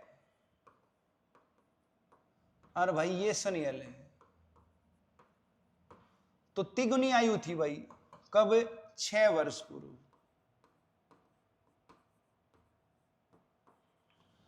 वो कह रहा है 6 साल बाद सुशील की आयु 5/3 गुना होगी, तो 6 वर्ष बाद सुशील की 5/3 होगी, मतलब इसकी 1 है तो इसकी 5/3 होगी, और जब एलसीएम लूंगा तो 5:3 की रेशो आ गई। क्लियर। तो भाई 6 साल पहले और 6 साल बाद में कितने का अंतर, 12 का अंतर, क्योंकि बीच में प्रेजेंट भी है वर्तमान भी है, ठीक है कि नहीं। तो ये आपका प्रेजेंट, ये आपका पास्ट, ये आपका फ्यूचर। तो प्रेजेंट पास्ट में 6 का अंतर, पास्ट फ्यूचर में 6 का अंतर, तो पास्ट फ्यूचर में 6 और 6 12 का अंतर, तो यहां 12 का अंतर बनाना है।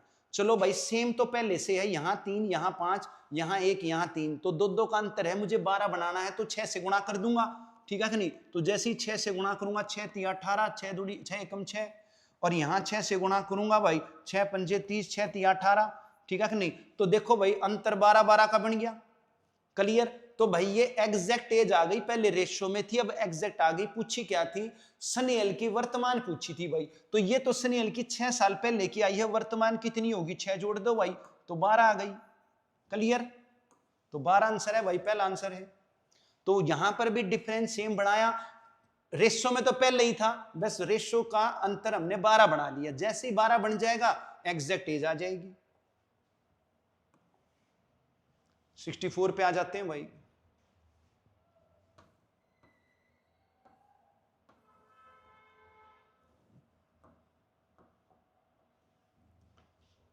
6 साल पहले अबनम की आयु शबनम की आयु की दुगनी थी भाई, ठीक है कि नहीं। तो ये आपकी अबनम है और भाई ये शबनम है। तो 6 साल पहले 6 years ago इनकी आयु का अनुपात 2:1 था।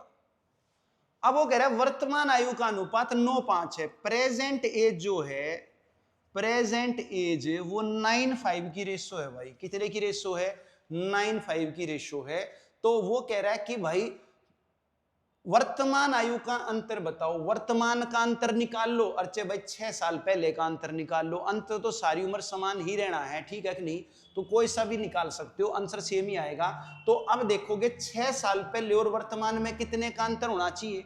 6 का अंतर होना चाहिए। तो मैं देखूंगा क्या रेशो में है। रेशो में यहां 7 का अंतर, यहां 4 का अंतर, तो कंट्राडिक्शन है भाई। इस कंट्राडिक्शन को दूर करोगे भाई, क्या करोगे? इस कंट्राडिक्शन को दूर करोगे तो इसके अंतर की इससे गुणा, इसके अंतर की इससे गुणा, इसका अंतर 1 है, 1 से गुणा करोगे यही रहेगा। इसका अंतर कितना है? 4 है, 4 से गुणा करोगे 4 दूनी 8, 4 एकम 4, पुरानी रेशो कैंसिल। तो देखोगे अंतर सेम बन गया भाई। कितने का बन गया? 1 का बन गया, पर बनाना तो 6 का है। तो मैं 6 से गुणा कर दूंगा भाई। तो जैसे ही 6 से गुणा करूंगा, 6 8 48, 6 चौक 24, ठीक है कि नहीं। तो इसको गुणा करने की जरूरत नहीं, करना चाहो कर लेना।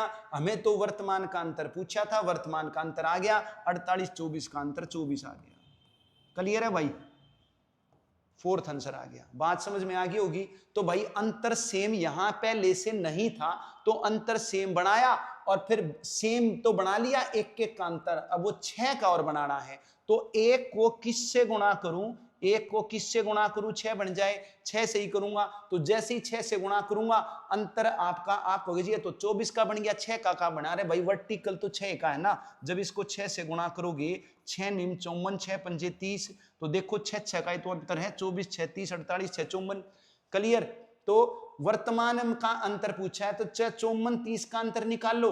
और 6 भाई 6 साल पहले अंतर निकाल लो। अंतर तो सारी उम्र बराबर ही रहता है आपस में, ठीक है कि नहीं। तो यहां भी 24 का, यहां भी 24 का। बात समझ में आ गई होगी भाई। अगले क्वेश्चन पे आ जाते हैं।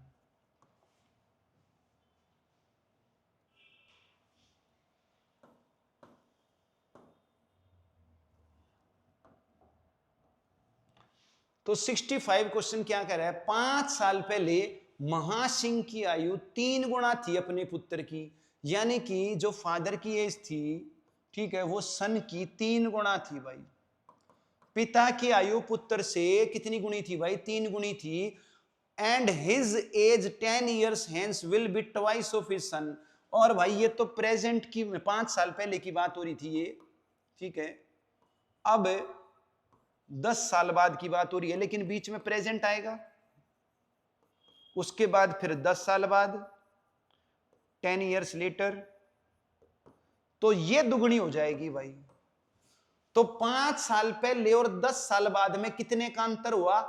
10 में से 5 घटा के 5 मत बोलना, ठीक है कि नहीं। तो 10 + 5 15 का अंतर हो गया। क्यों? यहां 5 का अंतर, यहां 10 का अंतर, तो 5 और 10 टोटल 15 का अंतर हो गया। तो मुझे यहां 15 का अंतर बनाना है।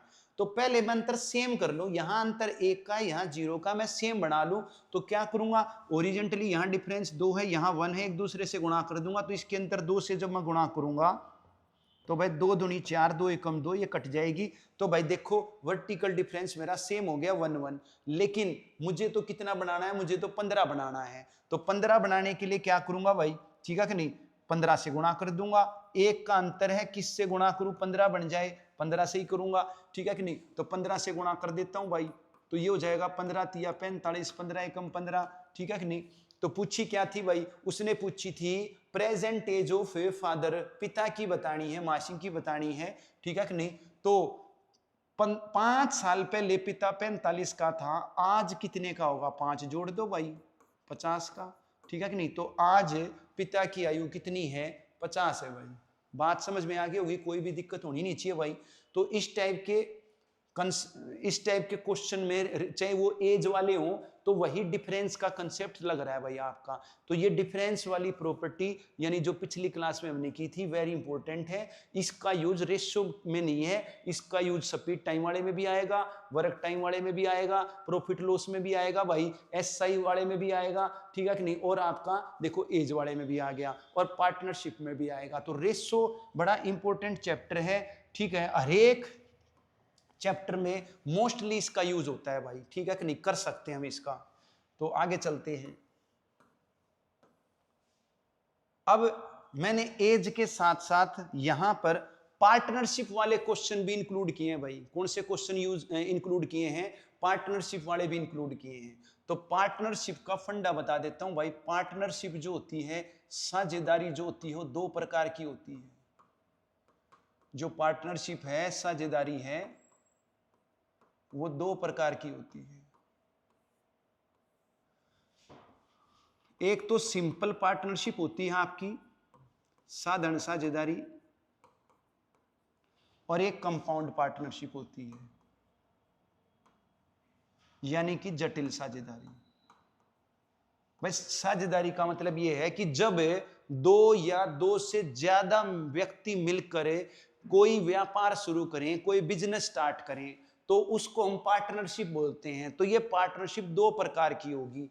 सिंपल पार्टनरशिप कब कहलाएगी? जब दोनों सभी पार्टनर्स की कैपिटल, ठीक है कि नहीं, Capitals of all partners, Capitals of all partners, ठीक है, इनका इन्वेस्टमेंट का टाइम सेम हो, टाइम ऑफ इन्वेस्टमेंट वो सेम हो भाई, सेम हो, इक्वल हो, तो उसको सिंपल पार्टनरशिप बोलेंगे। और यहां पर क्या है, जो टाइम ऑफ इन्वेस्टमेंट है, जो टाइम ऑफ इन्वेस्टमेंट है, यानी कि पूंजी लगाने का जो समय है, निवेशित पूंजी का जो समय है, पूंजी जो निवेश की गई है वो अलग अलग समय के लिए की गई है। तो जो टाइम ऑफ इन्वेस्टमेंट है वो डिफरेंट है। वो क्या है? डिफरेंट है, अलग है। तो वह जटिल साझेदारी है। बस यही चीज समझनी है, ठीक है। क्वेश्चन में नहीं देगा कि वो सिंपल पार्टनरशिप है या कंपाउंड है। अगर कुछ नहीं जिक्र करे समय का तो सिंपल मानना, और अदरवाइज वो जिक्र कर देगा कि भाई अलग अलग समय के लिए पूंजी लगी है, तो उसको हम जटिल साझेदारी मानेंगे, ठीक है कि नहीं। तो करना क्या होगा भाई, जब भी पार्टनरशिप होती है तो किसके लिए होती है? प्रॉफिट के लिए होती है। पहले वो पूंजी लगाएंगे, फिर लास्ट में क्या होगा? प्रॉफिट होगा। उस प्रॉफिट को वो बांट लेंगे, ठीक है कि नहीं। किस हिसाब से बांटेंगे प्रॉफिट? पार्टनर ने जब कंपनी शुरू की, कोई बिजनेस शुरू किया, तो वो प्रॉफिट को किस हिसाब से शेयर करेंगे? तो जिसकी जितनी ज्यादा पूंजी लगेगी वो ज्यादा लाभ लेगा, जिसकी कम पूंजी लगी है वो कम लाभ लेगा, ठीक है। लेकिन अगर समय का भी मैटर है, ज्यादा समय के लिए लगी है, ठीक है कि नहीं, कम पूंजी अगर ज्यादा समय के लिए लगी है और ज्यादा पूंजी कम समय के लिए लगी है, तो भी लाभ पे फर्क पड़ जाएगा, ठीक है कि नहीं। तो ये चीज देखनी है भाई। तो लाभ कैसे निकलेगा वो चीज जान लेनी है आपने। तो लाभ निकलेगा, ठीक है कि नहीं, रेशियो ऑफ जो प्रॉफिट्स रहेगी आपकी, जो रेशियो ऑफ प्रॉफिट्स रहेगी वो रहेगी रेशियो ऑफ कैपिटल मल्टीप्लाई में टाइम ऑफ इन्वेस्टमेंट। तो जो इन्वेस्टमेंट का टाइम रहेगा, ठीक है, और जो कैपिटल रहेगी, उनकी प्रोडक्ट की जो रेशो होगी वही प्रॉफिट की रेशो होगी। या यूं कह सकते हो लाभ का जो अनुपात रहेगा, जो लाभ का आपका अनुपात रहेगा वो क्या रहेगा? वो भाई पूंजी गुणा समय, पूंजी गुणा समय के जो अनुपात रहेगा, पूंजी गुणा समय का जो अनुपात होगा वही लाभ का अनुपात होगा भाई। पूंजी गुणा समय का अनुपात।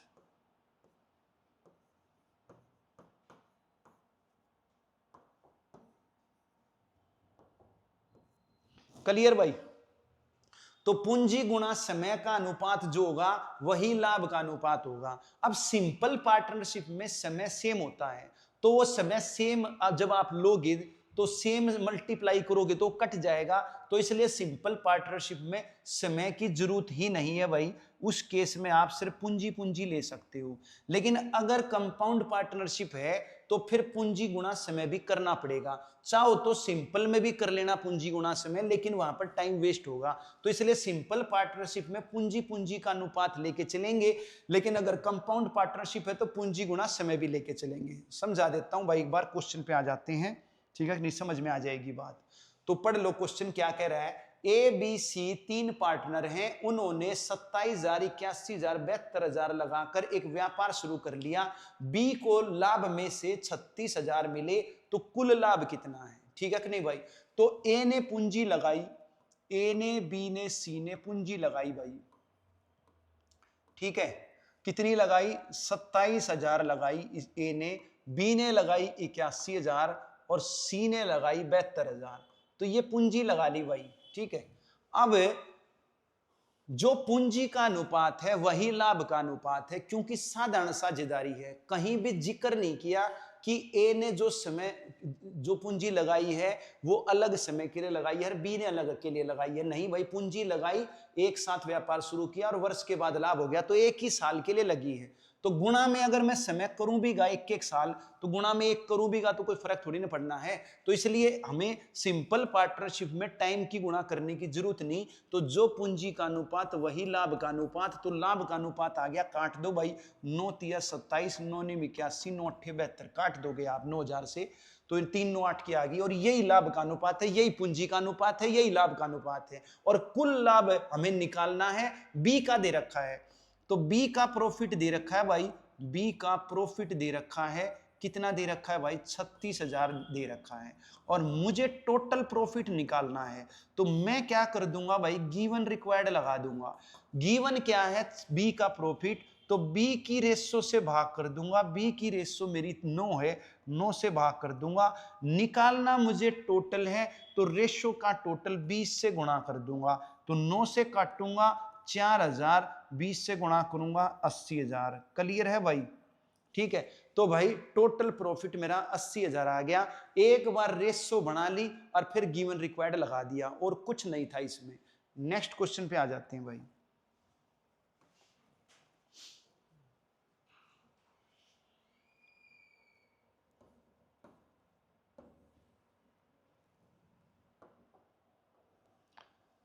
ए बी सी मिलकर 50,000 पे लगाते हैं। ए बी से 4,000 ज्यादा लगाता है। लिख लेता हूं भाई, ए बी सी तीनों की पूंजी 50,000 है। तीनों की पूंजी 50,000 है। क्या करता है भाई? वो कह रहा है कि ए बी से 4,000 ज्यादा लगाता है, तो ए की पूंजी बी से 4,000 ज्यादा है। ठीक है भाई। वो कह रहा है बी की पूंजी सी से 5,000 ज्यादा है, तो बी की पूंजी सी से 5,000 ज्यादा है। ठीक है कि नहीं? तो 5,000 अधिक लगाए, ठीक है कि नहीं? कितने लगाए? 5,000 अधिक लगाए, तो 35,000 के लाभ में से ए का भाग कितना है? ठीक है कि नहीं भाई? तो मैं क्या करूं यहां पर? पहले तीनों की पूंजी निकाल लेता हूं, क्योंकि तीनों की पूंजी निकल गई तो लाभ का अनुपात आ जाएगा, और लाभ का अनुपात आ जाएगा तो लाभ मैं निकाल लूंगा। ठीक है कि नहीं? तो कैपिटल अलग अलग निकाल लेते हैं भाई। तो 50,000 है तीनों की पूंजी का जोड़, तो सी की पूंजी में सी ही मान लेता हूं। सी की पूंजी होगी सी। बी की पूंजी कितनी हो गई भाई? सी से 5,000 ज्यादा है, तो बी की पूंजी होगी सी प्लस 5,000। ठीक है। ए की पूंजी कितनी हो गई? बी से 4,000 ज्यादा है, तो मैं इसमें 4 जोड़ दूंगा, तो सी प्लस 5 में 4 जोड़ूंगा तो सी प्लस 9 हो जाएगा। ठीक है भाई? कितना हो जाएगा? सी प्लस 9 हो जाएगा। अब इनको जोड़ लो तो ये 3 सी हो जाएगा, क्यों? सी प्लस सी प्लस सी, 3 सी, 9 और 5 14,000। ठीक है कि नहीं? 14,000 उधर राइट हैंड साइड पे जाके माइनस हो जाएगा भाई। ठीक है। तो ये आ गई 3 सी की वैल्यू 36,000, और भाई 3 से काट लूंगा तो सी की वैल्यू 12,000 आ गई। कितनी आ गई? 12,000। तो सी की पूंजी आ गई है 12,000। लिख देता हूं, सी की पूंजी 12,000। ठीक है। फिर बी की पूंजी कितनी आ गई है? बी की पूंजी है सी प्लस 5, तो सी की आ गई है 12, तो 12 प्लस 5 17,000 आ गई बी की पूंजी। फिर उसके बाद है ए की पूंजी। ए की पूंजी क्या है? बी से 4,000 ज्यादा है, तो सी प्लस 5 में 4 जोड़ूंगा। ठीक है कि नहीं? तो सी है 12,000। 12,000 में 5 जोड़ा तो बी की आ गई, ठीक है कि नहीं 17, और फिर इसमें 4 जोड़ूंगा, बी की पूंजी में 4 जोड़ूंगा या सी में 9 जोड़ूंगा, बात एक ही है। या तो बी की में 4 जोड़ो तो बी की 17 है, 4 जोड़ूंगा 21, या फिर सी में 9 जोड़ो तो 12 में 9 जोड़ूंगा तो भी 21। आपकी मर्जी कि भाई बी में 4 जोड़ोगे या सी में 9 जोड़ोगे। तो 12 में 9 जोड़ोगे 21 या 17 में 4 जोड़ोगे 21, तो ये तीनों की पूंजी आ गई है मेरी, ठीक है कि नहीं। अब रेशो निकाल लो, 21 17 12 की रेशो आ गई है। ये किसकी रेशो आ गई है? प्रॉफिट की आ गई है, क्योंकि सिंपल पार्टनरशिप है, टाइम का कोई जिक्र है नहीं है, तो सिंपल ही है। और सिंपल पार्टनरशिप में जो कैपिटल की रेशो है वही प्रॉफिट की रेशो है। गिवन क्या है? टोटल प्रॉफिट 35,000, ठीक है कि नहीं। टोटल प्रॉफिट 35,000 है, तो रेशो का टोटल कितना है भाई? रेशो का टोटल 50 है। निकालनी किसकी है भाई? ए का प्रॉफिट निकालना है, तो ए का प्रॉफिट की रेशो 21 है, 21 से काट गुणा कर दूंगा। अब काटा पीटी करनी है और कुछ नहीं करना भाई, ठीक है। 50 से काट दूंगा, 700 पे कट गया, 21 की 700 से गुणा करूंगा, 14,700 आ गया भाई। तो ए की जो प्रॉफिट है, ए का जो लाभ है वो 14,700 आ गया है, चौथा आंसर आ गया भाई। तो मुझे नहीं लगता कोई भी दिक्कत है, कैपिटल निकालनी है, जो कैपिटल की रेशो है वही प्रॉफिट की रेशो है, और टोटल प्रॉफिट गिवन था, ए का निकालना था। आगे चलते हैं भाई।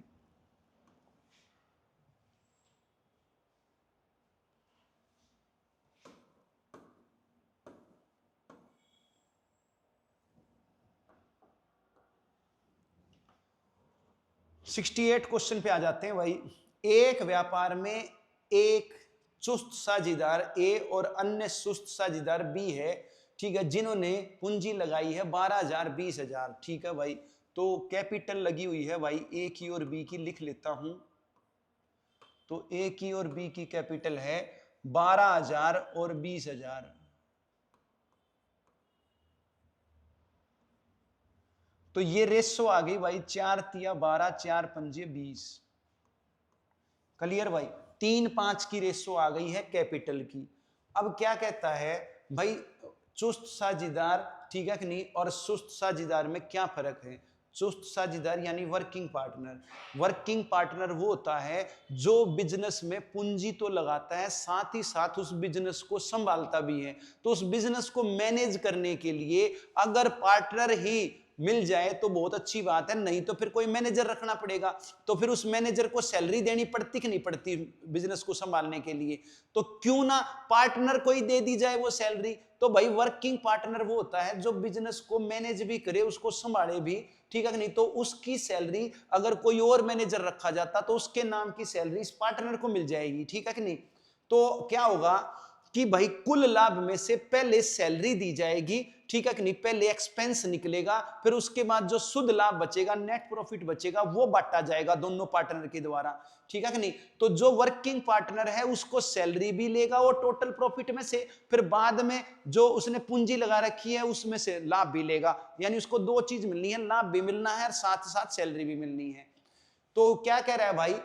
प्रबंधन के लिए, बिजनेस को संभालने के लिए एक को कुल लाभ का 10% दिया जाता है, शेष लाभ को पूंजी के अनुपात में बांट दिया जाता है। 18,000 रुपए के लाभ में से एक का लाभ बताओ भाई, ठीक है कि नहीं।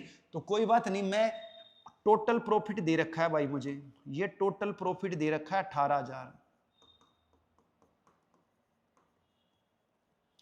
तो मैं एक ही सैलरी निकाल लेता हूं भाई, एक ही सैलरी निकाल लेते हैं। एक ही सैलरी उसने दे रखी है, टोटल प्रॉफिट का 10% है भाई, ठीक है नहीं। परसेंट का मतलब 1/100 होता है, तो गुणा में 10/100 हो जाएगा, तो 1800 सैलरी आ गई भाई, ठीक है। तो अब नेट प्रॉफिट कितना बच गया भाई? नेट प्रॉफिट यानी कि शुद्ध लाभ कितना बच गया? तो कुल लाभ में से जितने भी खर्च हैं, एक्सपेंसेस हैं, वो माइनस कर दो भाई। तो एक्सपेंस सैलरी का ही था, ठीक है कि नहीं, वो सैलरी एक्सपेंस ही है भाई, ठीक है कि नहीं, किसी और को मिलती, पार्टनर को मिल गई, ठीक है। तो 18,000 में से ये 1800 हम घटा देंगे, तो भाई 16,200 अब आपका नेट प्रॉफिट बच गया, और ये प्रॉफिट अब बटेगा दोनों में, ठीक है कि नहीं। तो इस 16,200 में ए का प्रॉफिट अब कितना होगा ये निकाल लेते हैं भाई। तो ए का प्रॉफिट कितना हो गया? अब मैं गिवन रिक्वायर्ड लगा दूंगा, 16,200 जो है वो दोनों के प्रॉफिट का जोड़ है और प्रॉफिट की रेशियो का जोड़ 8 है, निकालना ए का है गुणा में 3।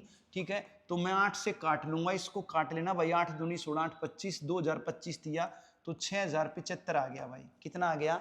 6075 आ गया। काटा पीटी है, कर लेना। ठीक है, मन मन में कर दिया है मैंने। उसके बाद ए का प्रॉफिट 6075, ए की सैलरी 1800। तो उसने ये बोला है 18000 रुपये के कुल लाभ में से ए का भाग कितना है, तो ए को कितना मिला भाई, ए की रेवेन्यू कितनी हो गई, ठीक है कि नहीं, ए की रेवेन्यू, ठीक है कि नहीं, ए का प्रॉफिट कितना हो गया, तो भाई ए को दो चीज मिली है ना, ए को सैलरी भी मिली है 1800, ठीक है कि नहीं, और प्लस में उसको ये लाभ भी मिला है 6075। तो जोड़ देंगे भाई 7875 रुपये मिल गए। 18000 में से पूछा है ना, 18000 में से ए को कितने मिले, तो सैलरी भी तो 18 में से मिली है और प्रॉफिट भी मिला है, ठीक है कि नहीं। तो 1800 प्लस 6075 7875 मिले हैं। तो भाई सी आंसर आ गया है। तो मुझे नहीं लगता कोई भी समस्या होनी चाहिए इसमें। आगे चलते हैं भाई।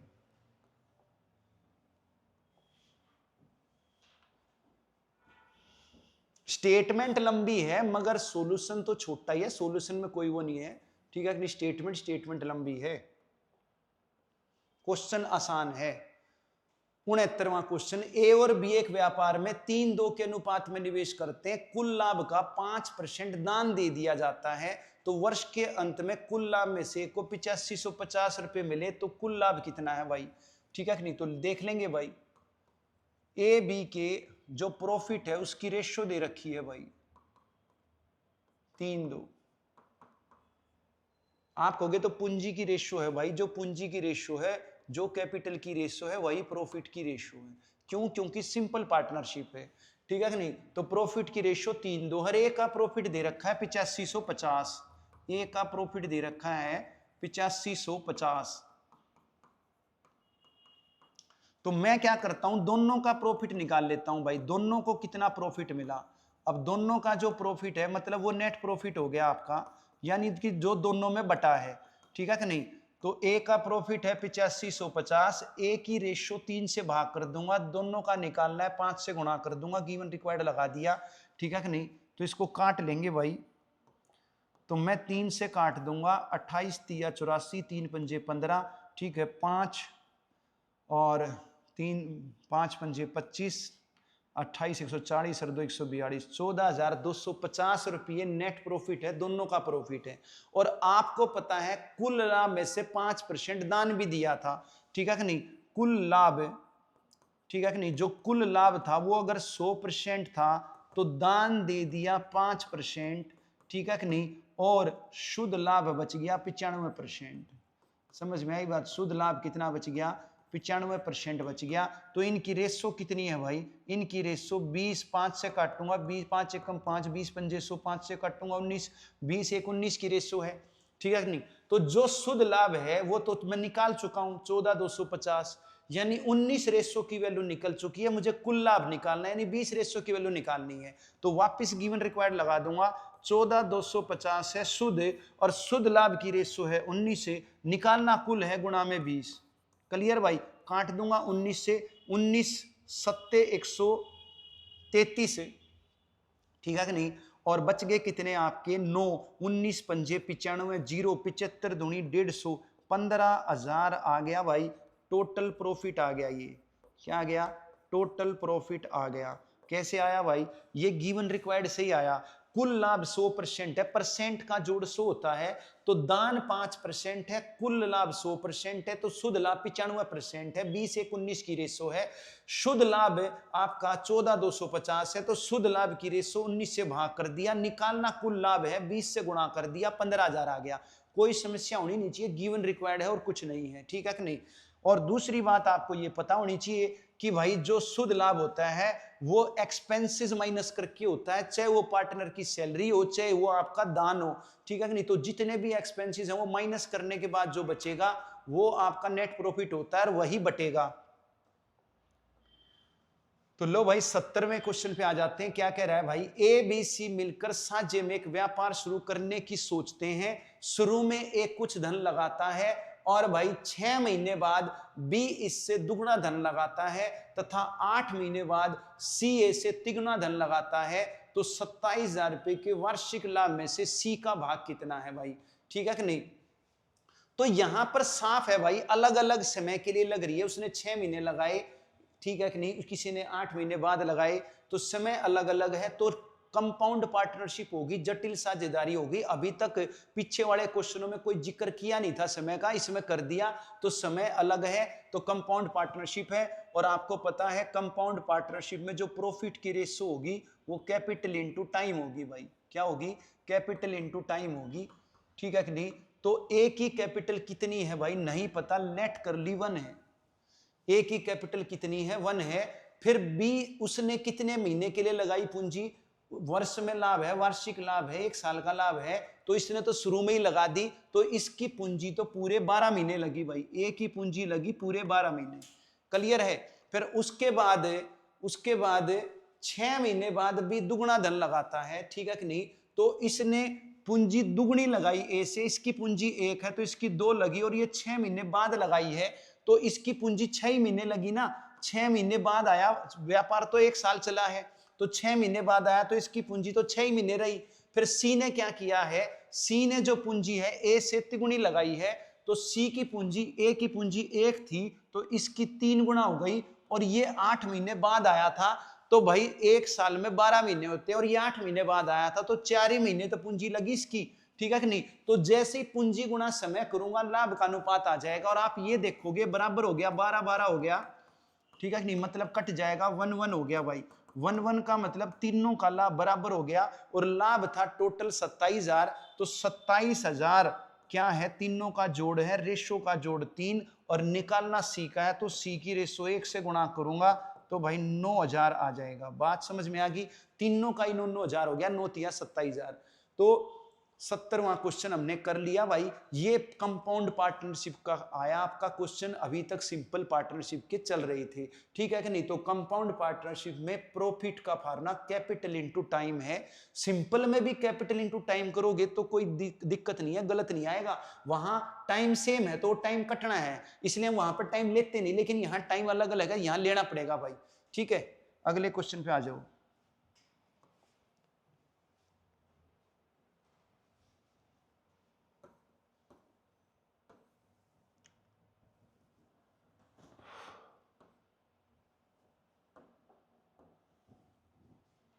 ए बी सी मिलकर एक व्यापार शुरू करते हैं जिसमें प्रत्येक 20,000 रुपए का निवेश करता है भाई, ठीक है कि नहीं। तो हर एक 20,000 रुपए का निवेश कर रहा है, ए बी 20,000 लगा रहा है और बी भी 20,000 लगा रहा है, और भाई सी भी 20,000 लगा रहा है। तो तीनों ने 20,000 लगाए, फिर क्या किया, 5 महीने बाद ए ने 5,000 वापिस ले लिए, ठीक है कि नहीं।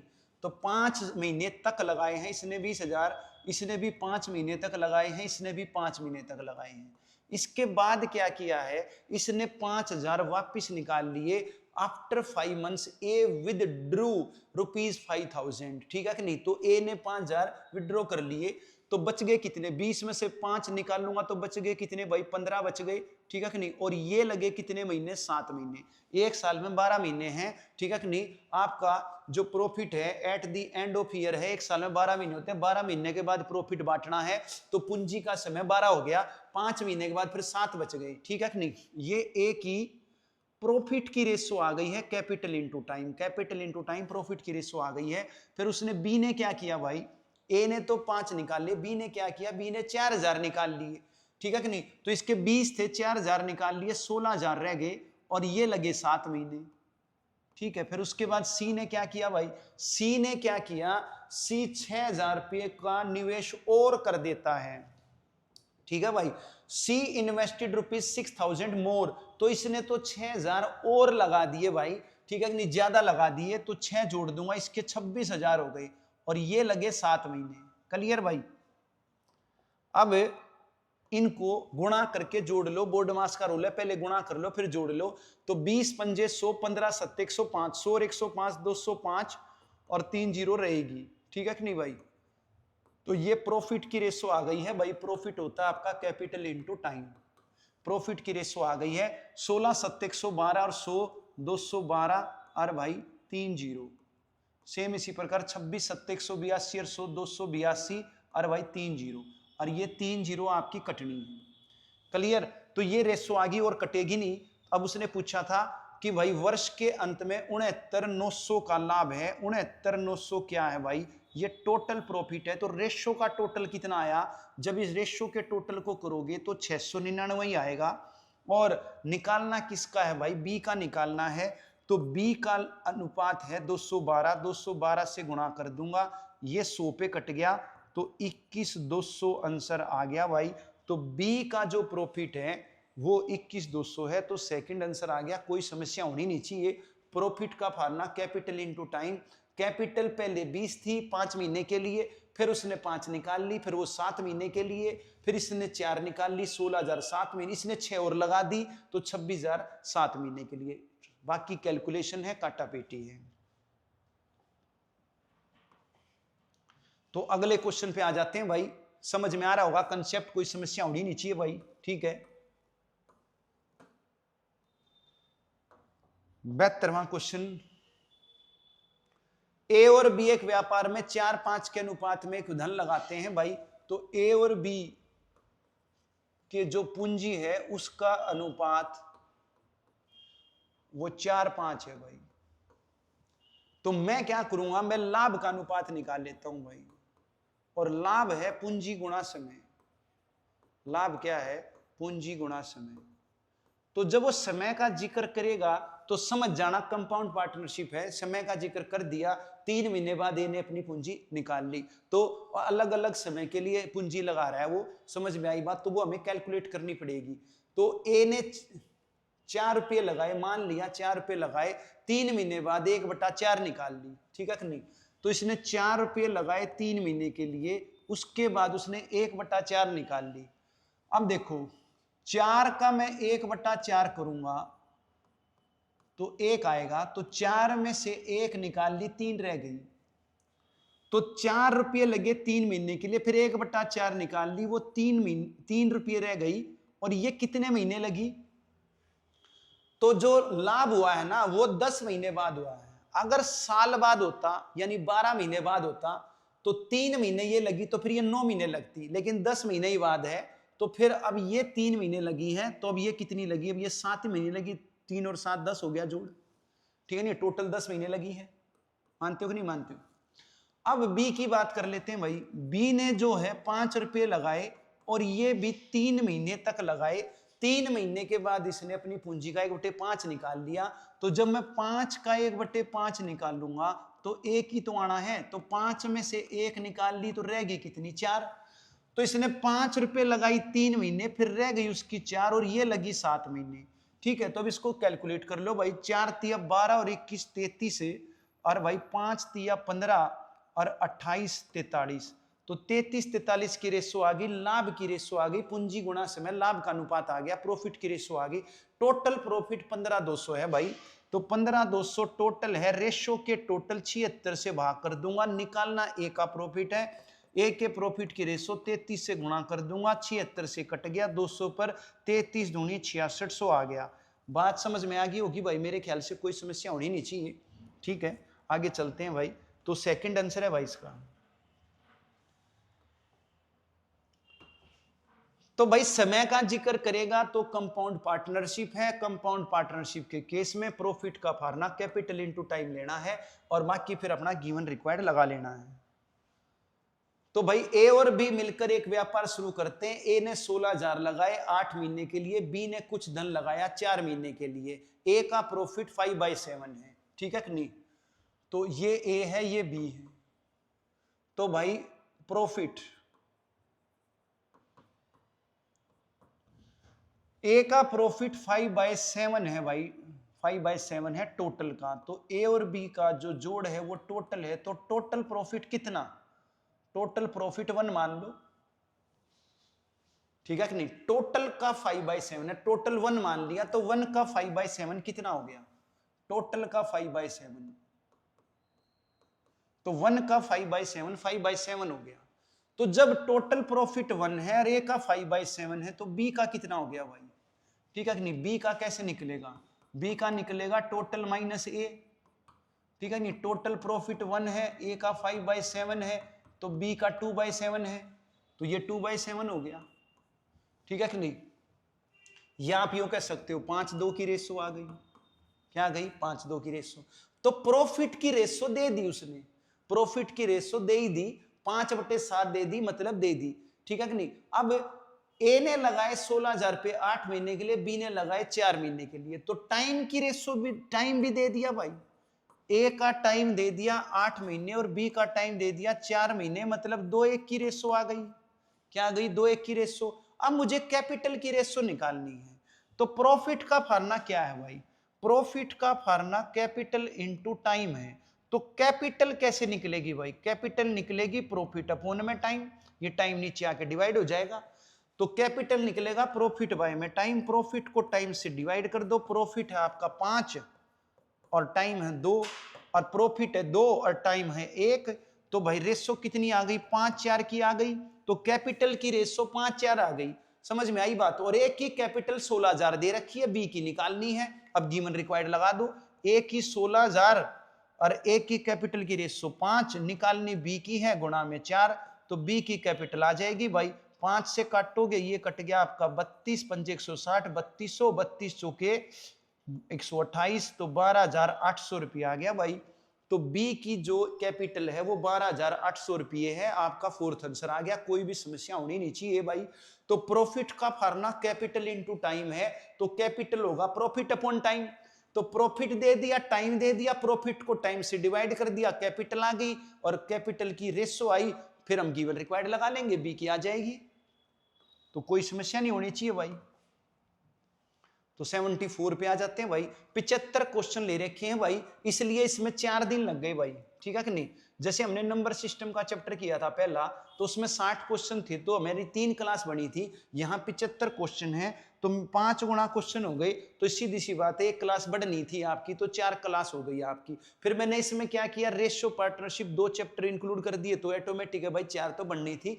मैंने बोला था भाई 3 में खत्म होगी, लेकिन नहीं हो पाई, ठीक है कि नहीं। फिर मैंने भी क्या किया, मैंने भी 2 चैप्टर और इंक्लूड ही कर दिया इसमें, ठीक है कि नहीं। अब आपको कोई आपत्ति नहीं होनी चाहिए भाई, तो एक तरह से 3 चैप्टर हो गए, रेशियो भी हो गया, पार्टनरशिप भी हो गया और आपका एज वाला भी हो गया, तो 3-3 चैप्टर, तो 4 दिन में कोई ज्यादा टाइम नहीं लगा हमारा, ठीक है कि नहीं। तो अब 74 पे आ जाते हैं भाई। ए और बी मिलकर 12-11 के अनुपात में पूंजी लगाकर व्यापार शुरू कर लेते हैं और वार्षिक लाभ में इनका अनुपात 4:1 है भाई। तो देखो भाई, कैपिटल की रेशियो दे दी ए और बी की, कितनी दे दी, 12-11, और भाई क्या कहते हैं, प्रॉफिट की रेशो भी दे दी 4:1। तो मुझे टाइम निकालना है, तो टाइम कैसे निकलेगा भाई, टाइम निकलेगा, देखो प्रॉफिट का फार्मूला होता है कैपिटल इनटू टाइम, तो टाइम कैसे निकलेगा, प्रॉफिट बाय कैपिटल निकल जाएगा, ये कैपिटल नीचे आके डिवाइड हो जाएगा, तो टाइम निकलेगा प्रॉफिट बाय में कैपिटल, तो 4/12, 1/11, तो 4 से काटूंगा 4 तिया 12, एलसीएम लूंगा 11 3, ठीक है कि नहीं। तो ए की पूंजी 11 महीने लगी, तो बी की पूंजी कितने लगी, ए की पूंजी 11 महीने लगी, तो बी की पूंजी 3 महीने लगी, 3 महीने आंसर आ गया, समझ में आई बात। तो कैपिटल का फार्मूला क्या, प्रॉफिट बाय में टाइम, प्रॉफिट का formula capital into time, time का फार्मूला प्रॉफिट बाय कैपिटल। कुछ पूछ ले भाई, ठीक है कि नहीं, कोई समस्या होनी नहीं चाहिए। लास्ट क्वेश्चन ले लेते हैं भाई, चैप्टर आपका खत्म।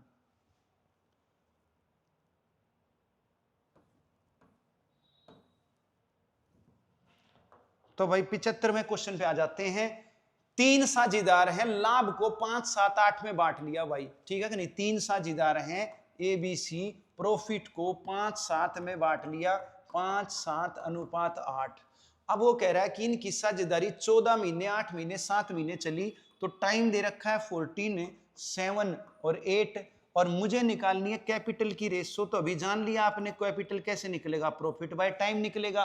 तो भाई प्रॉफिट कितना है, 5 है, और टाइम कितना है, 14 है। प्रॉफिट कितना है, बी का 7 है, और टाइम कितना है, 7 ही है, ठीक है कि नहीं। और फिर भाई 8 था इसका, सॉरी ये 8 था भाई और ये 7 था,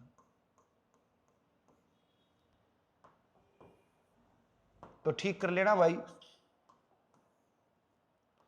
तो भाई बी का टाइम 8 है और सी का टाइम आपका 7 है।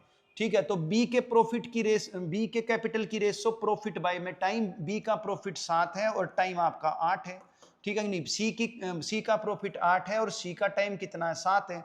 तो भाई कैपिटल की रेशो आ गई, अब एलसीएम ले लो, कुछ नहीं करना भाई, इसका एलसीएम 56 आ गया, तो 56 से गुणा करना है आपने। ठीक है कि नहीं, 56 से गुणा करना है और कुछ नहीं करना, और फिर बाकी कटा पेटी है। रेशो फ्रैक्शन में से खत्म करनी बताई थी कि नहीं बताई थी, डिनोमिनेटर का एलसीएम ले लो और मल्टीप्लाई कर दो। ठीक है कि नहीं, तो करोगे 14 से काटोगे 4 पंजे 20 आ जाएगा, 8 सत्ते 56, 7 सत्ते 49 आ जाएगा, 7 से काटोगे 8 अट्ठे 64 आ जाएगा।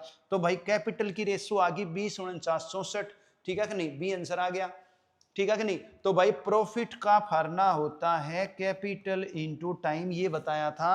अगर मुझे कैपिटल निकालनी है तो प्रॉफिट को टाइम से डिवाइड ही तो करूंगा, बस इतनी बात समझनी है और कुछ नहीं थी भाई। ठीक है कि नहीं, टाइम का जिक्र करे तो भाई कंपाउंड पार्टनरशिप, नहीं जिक्र करे तो simple partnership. Profit capital into time है, सिंपल में टाइम सेम है, लो चाहे ना लो कंपाउंड में लेना पड़ेगा।